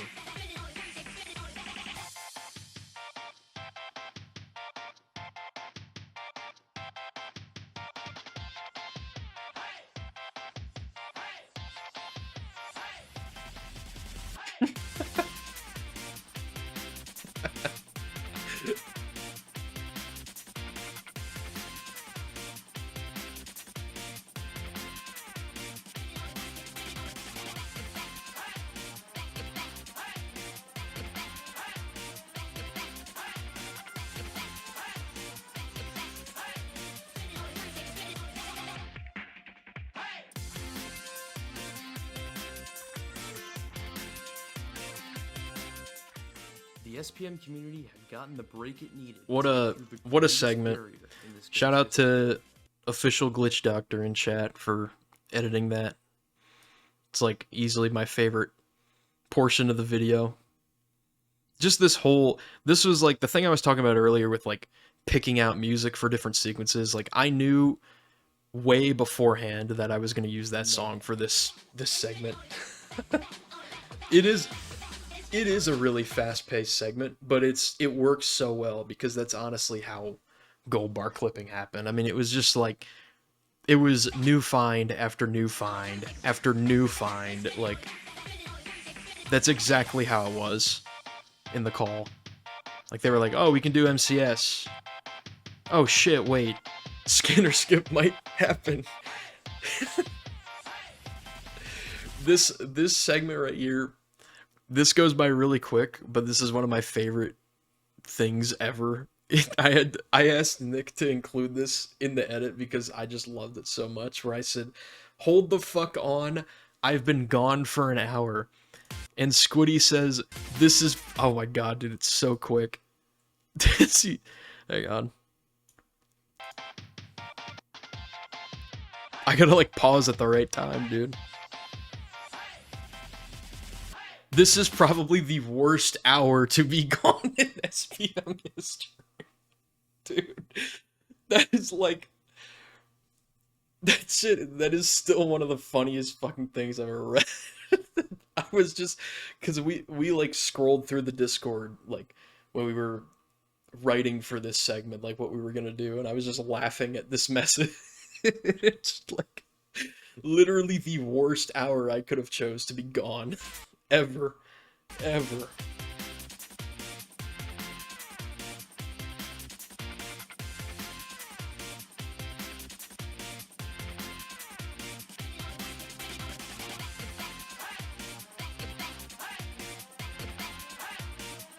Dude, yeah, it's all good. It's like, it's a hidden reference for anyone that wants to like pause the video and go back and read it. But nah, dude, The SPM this segment's community had still gotten the break it goated needed to get through the forever. greatest barrier in this game's history. SPM had officially been broken. After years of testing and many different theories, there was finally a consistent method to clipping out of bounds, and made all types of time-saved dreams become an instant reality. To recap the madness, It's crazy. Zach That's like the immediately first found time new ever methods we've to had, early oh yeah, we puzzle can just clip skip out of bounds and anywhere block now. puzzle skip, which saved a combined 11 seconds. But soon after, it was realized that gold bar clipping was the last ingredient needed for scanner skip to happen. After just 10 minutes of attempts, John pulled off the trick on emulator, and became the first person to do the trick RTA. Just a little while after this, Zach confirmed the trick's viability by performing it on console for the first time. And just like that, 2.5 minutes were cut out of 5.4, and scanner skip was no longer a theoretical dream. The fun didn't stop there, however, as more and more new finds and improvements were being made to the route. A 6-second improvement was made to tree skip, which would eventually turn into 23 seconds a few months later. Many different clips were implemented during pre-chapter segments like pre-chapter 4, pre-chapter 5, and pre-chapter 7. Norlam cutscene skip was found, which saved 15 seconds by entering the chapter 8 door early before starting the cutscene, and was accidentally improved on later when Yoshizilla found another 4 seconds of time save to the trick. And of all things, carry skip became a reality. Carry skip had been a long-running joke in the community for years, since it was technically possible. Epic. It saved very little time. I have quite done this possibly at one featured point in the time. most difficult set of Thudley jumps in this game's history. But that was all thrown out the window with gold bar clipping, since you can now save 15 seconds without any of the Thudley jumps. All in all, a total of 3 minutes and 45 seconds of time save was found off of gold bar clipping in the span of 2 months. But right after that night, many runners were excited to get back to improving their times, and the race for sub 4 was officially back in the spotlight. At 1 PM, Zach started up his stream and did a practice run after implementing all the brand new tricks. Just around 4 hours later, Zach beat his old world record by 0.2 of a second. All jokes aside, it was understandable that this run didn't pan out, since Zach was just returning to the game and performing new tricks after not playing for it, 0.2 of a so second some is rust was to be crazy. expected. However, Zach felt he still had what it takes for a better result, and promised to go live again an hour later to try and improve the record. Sure enough, Zach fulfilled that promise and started his second attempt of the day. I think I'll let this one speak for itself.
Glitch PhD sighting.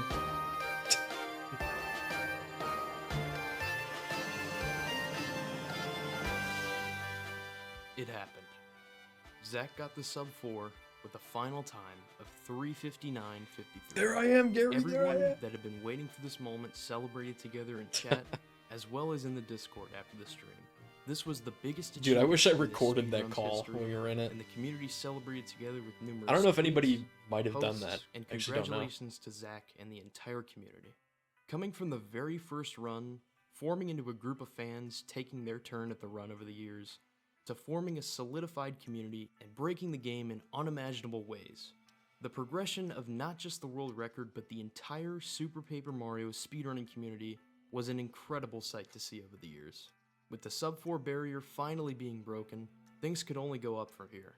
And sure enough, our story isn't over just yet. Even after breaking the sub 4 barrier, Zach knew there was still more time to be saved in multiple areas of the run. So, Zach went back to actively streaming attempts just 2 days later. What happened next, over the course of October 2020, was complete dominance of the any percent category that hadn't been seen in a very long time. Which PhD edit?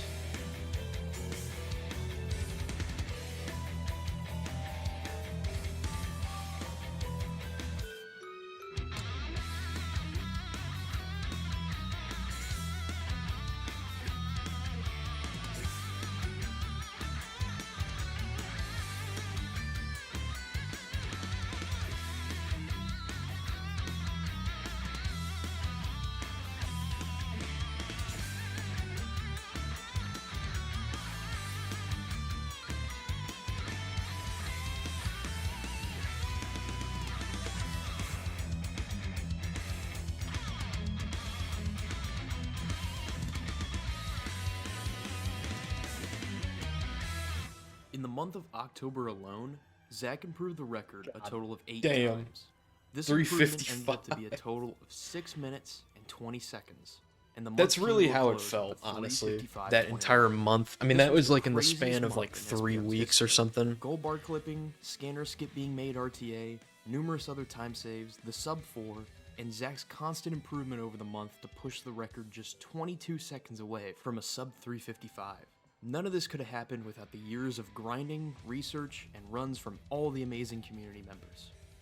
With the record being pushed down so far, Zach was very content with the strats in his 355 run and decided it was best to set up a fully commentated version of this run, featuring commentary from himself, EPT Hopper, and myself. This run was an absolute spectacle and was a great feature showcase of all the new strats found with gold bar clipping in the month of October. While Zach moved on to other projects, another runner continued their rapid improvement during this time. Igurmi also did runs throughout the month of October and improved his PB a total of 4 times. With the 4th PB on October 31st, Igurmi got the second ever sub 4 with a 3:57:43. Igurmi's rapid improvement and immense contributions to the community were an absolute sight to see, and Igurmi quickly solidified himself as a top Igurmi's SPM runner actually and a the world GOAT. record competitor. After getting another PB in early November, Igurmi He's so continued good to at this stream world game. record Just like attempts all the way the into amount of December. fines. Finally, on December 13th, I don't even the think grind it's would pay mentioned off. in this video because it happened after the video came out, but like Igurmi found the much improved method for GBS where like we just have it down to like, okay, it's a 1 frame now. Like you just get set up in the right position, you just do a 1 frame. It's so much better than old GBS. Like actually saved this game genuinely. Igurmi passed Zach's record by just 12 seconds, achieving a 3:55:09. While Igurmi and Zach were happy with their times, they both knew a 3:54 or potentially even a 3:53 was still possible, just extremely difficult. Over the next 3 days, Zach would get back to doing attempts and would beat out Igurmi's time by 29 seconds to achieve the first ever 3:54 on December 16th. As we closed out this crazy year of 2020, this is where the world record would stand heading into the new year. But both runners were determined to make final improvements to solidify the record for once and for all. There I am in 10th place. Very early into Look at me go. January, it was clear that some improvement was about to be made to the current standing record. About halfway through the month, Igurmi was proving to be very close to breaking through, but just couldn't finish out his attempts. Finally, after months of glitch hunting and grinding runs, Igurmi achieved the first ever 3:53, which is an extremely impressive run even for the top runners. After this run, it was theorized that 3:52 was possible but extremely difficult. Thus, this is where the record would stand for many months after this. With that, we close out the story of how a band of runners and community members all came together to work towards one of the greatest achievements in this game's history. But before we close it out, we'd like to share one final piece of the SPM story that might not have an effect on the world record, but is still an important story to be told.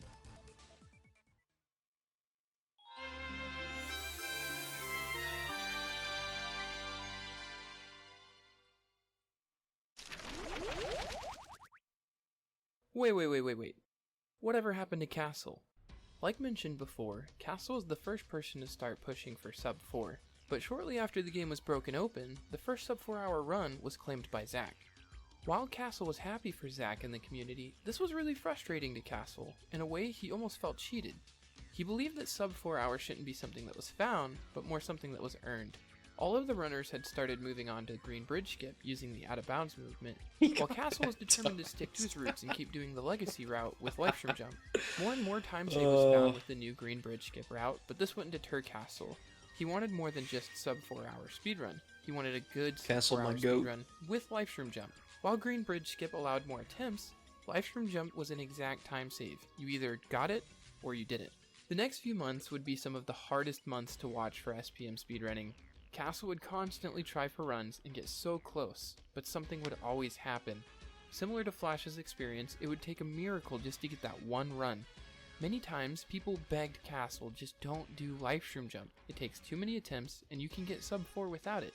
Something that wasn't mentioned earlier was the first 2 sub 4 speedruns didn't even have Green Bridge Skip. There was so much time saved with all of the new discoveries that it wasn't even necessary.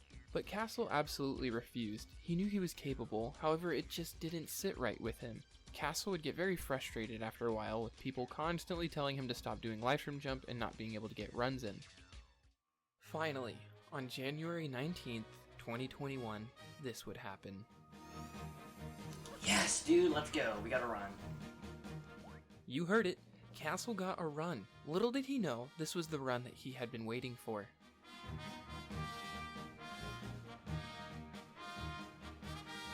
There's that Galaxy 2 music.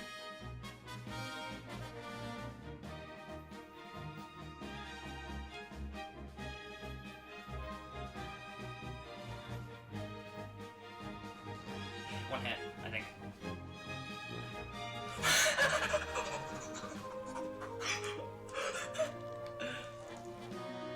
The grind has been hard. Igor got it way faster. He's a really good player. Zach got it before I did. Oh, this is okay. I'm happy I'm finally able to beat the goal. He actually is, dude. This was a touching moment for the community. Castle finally got sub 4, and he did it his way. It was a hard period for him, and it just felt right seeing him get the run that he put so much effort into. With that, we're brought back to this present day. This of course begs the question, where are we now? After this brief hiatus of runs, a load of new strats were discovered during the making of this video. These include a faster Crocus strat, a pretty consistent Stone Tablet early find, and an RTA Where are we blue now? pedestal skin, Actually, just where to name are a we? few. However, Where- the biggest time where are save we now? found came in 4-4. I'm in camp, where a dude, new let's glitch go. Completely broke the level. It had been theorized for We're a so long time back. as to whether it was possible to Nick open is a back key at chest camp, in let's go. 4-4 early. But it was finally possible after John found a method to open these chests by taking 3D damage mid-air. Agurmi would implement a few of these new tricks and achieve the game's most recent New World Record with Back a time home of 3 tomorrow, hours, dang. 53 minutes, and 15 seconds. With the new strats found, it's very well possible that a sub 350 could be on the horizon. But for now, this is where our world record progression comes to a close. From Mr. Guy's 513 run in 2007, all the way to Agurmi's 353.15 in 2021. This game has come an extremely long way over the years, and we're so glad that you all joined JCR and I on this amazing journey. We are so excited to see where the community goes over the next few years, and we are so happy to share this experience with so many amazing people. W. We also have a bunch of great things on the horizon. What an John- absolute W. I'm gonna skip to the credits, I think. I actually haven't watched the credits in Thankful so for long. watching the history of Super Paper Mario speedrunning. On behalf of JCR, my name is NMFlash8, and may we meet again in another time and place. Take care. Dude, he said the thing. Maybe meet again in another time and place. And there you have it. That is, the history of Super Paper Mario speedrunning. GG. This whole credit sequence was also made by Glitch PhD. Shout out. Kind of simulates the in-game credits in a way. It's just like it's going in chronological order of like clips from the SPM history. Shouts out to Nick. Seriously, he actually came in clutch for this video, dude. This just I guess I'll give my like final little spiel here since we're pretty much at the end, but this video could not have ever, I can't believe it's been 5 years next Friday. That's crazy. But this video never could have happened without a couple people. Absolutely number one, Flash. Flash is like the sole reason this project ever got off the ground in the first place. Flash was working on this project before I was ever like actively even a part of it. I mentioned this earlier, but his laptop actually crashed or like completely died during production and lost a lot of footage from that. But we were able to basically rebuild off of that, and it was fairly early on, thankfully. We didn't lose like too much stuff, but it was still really scary, and we started working on it, him and I together. We I remember spending a lot of time doing research, like just sitting in calls, and we'd be going through like Wayback Machine with all the different, especially for like the older stuff that we were struggling to find. Like SDA thankfully archived a lot of stuff for chapter 1. Chapter 2 was pretty hard to find. Same with chapter 3. Like we had to really go back and do our research with that. But that was a lot of fun. Definitely like 100% some of the best memories I've ever made in my life, honestly. I'm not even exaggerating. Is just sitting in calls with Flash and just laughing at like all the little different stuff that we're finding. And I still do that to this day. Like I still not too long ago I was like looking back at Super Paper Mario videos from YouTube. Has a little feature like if you type before colon and a year, so like I was typing before colon 2008 when I was searching up Super Paper Mario on YouTube, that'll give you just videos from like 2008 and before that. So like all the videos that came out when SPM was like first released and YouTube was like just first starting to be a thing. And it's like, it's so cool to watch those videos back. And like, I just have so many good memories of this game. I really do love this game. I can't even deny it. Like I will never stop loving this game. I've been very I don't know. I've been in a very retrospective state for the last like 7 months. Definitely no hiding that, but I've just been thinking back of I don't know. I've been thinking back of like all the different ways that this game has like truly changed my life in so many different ways. Like it's just crazy. It's absolutely crazy that it's been fucking 5 years since we finally finished this project.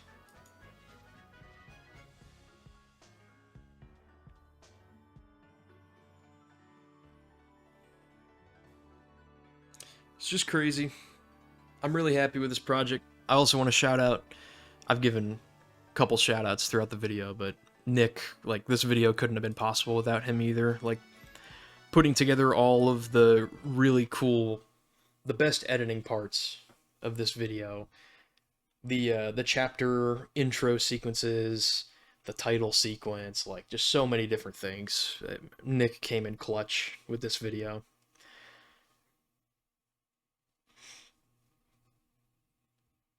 yeah, I'm happy everything played out the way it did. Like honestly, I wouldn't go back and change a thing.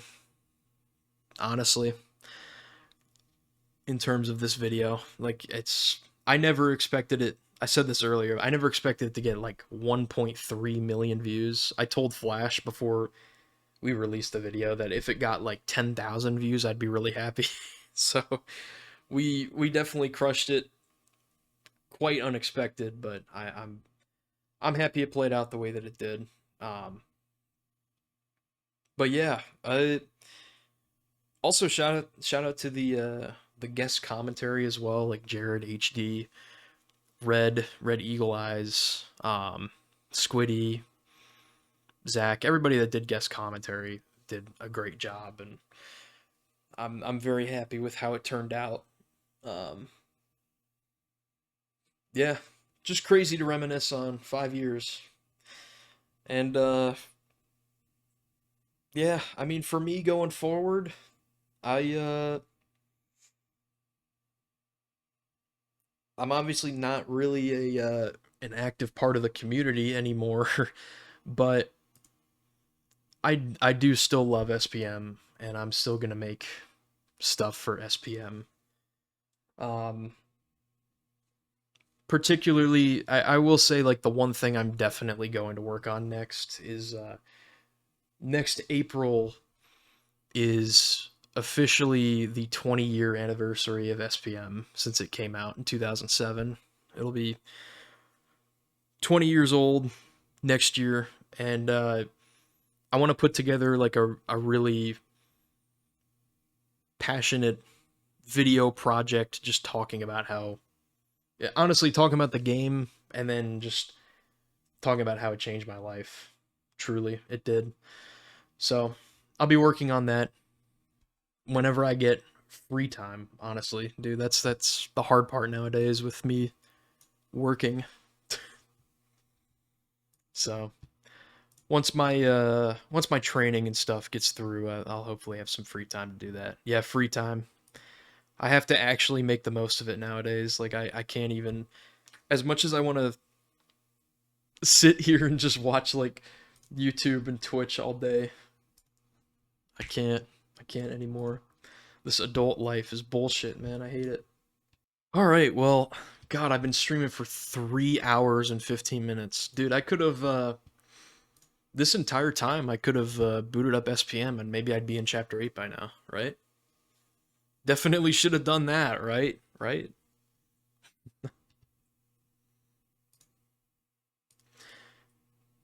All right, well, that's going to do it for me. Thank you guys for watching. Boot it up right now for real. Nah, dude, I don't think I could play that game right now. Maybe one day. I'll do more streams though for sure. I definitely what did I do recently? I played like I think I streamed Minecraft recently. Dude, I don't even remember what I do on my streams anymore.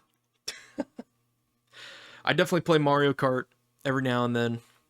I tried to do a run of that not too long ago, and that did not go well. I gotta like relearn that game entirely. It's okay, I can't either. Yeah. I'll go back to it eventually. Not today, though. Not today.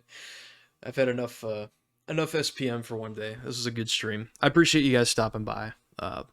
It's good to be back. I haven't like actively streamed since like February. Even then, I was not actively streaming, so it's been a long couple months, but it's good to be back. I'll try to do more of these, on the weekends and stuff. So that is gonna do it for me, though. I'm gonna raid Thyme, who is doing Defeat Shadoo right now, I think. So we will raid Thyme, and yeah, that's gonna do it for me. Hope you guys have a great rest of your day. Happy Saturday. Hope everybody has a good weekend. I'm gonna make the most of this weekend before I have to go back and go to work again on a Monday. Hooray. I can't wait. Alright. You guys have a good day. Take care. Peace and peace, as always.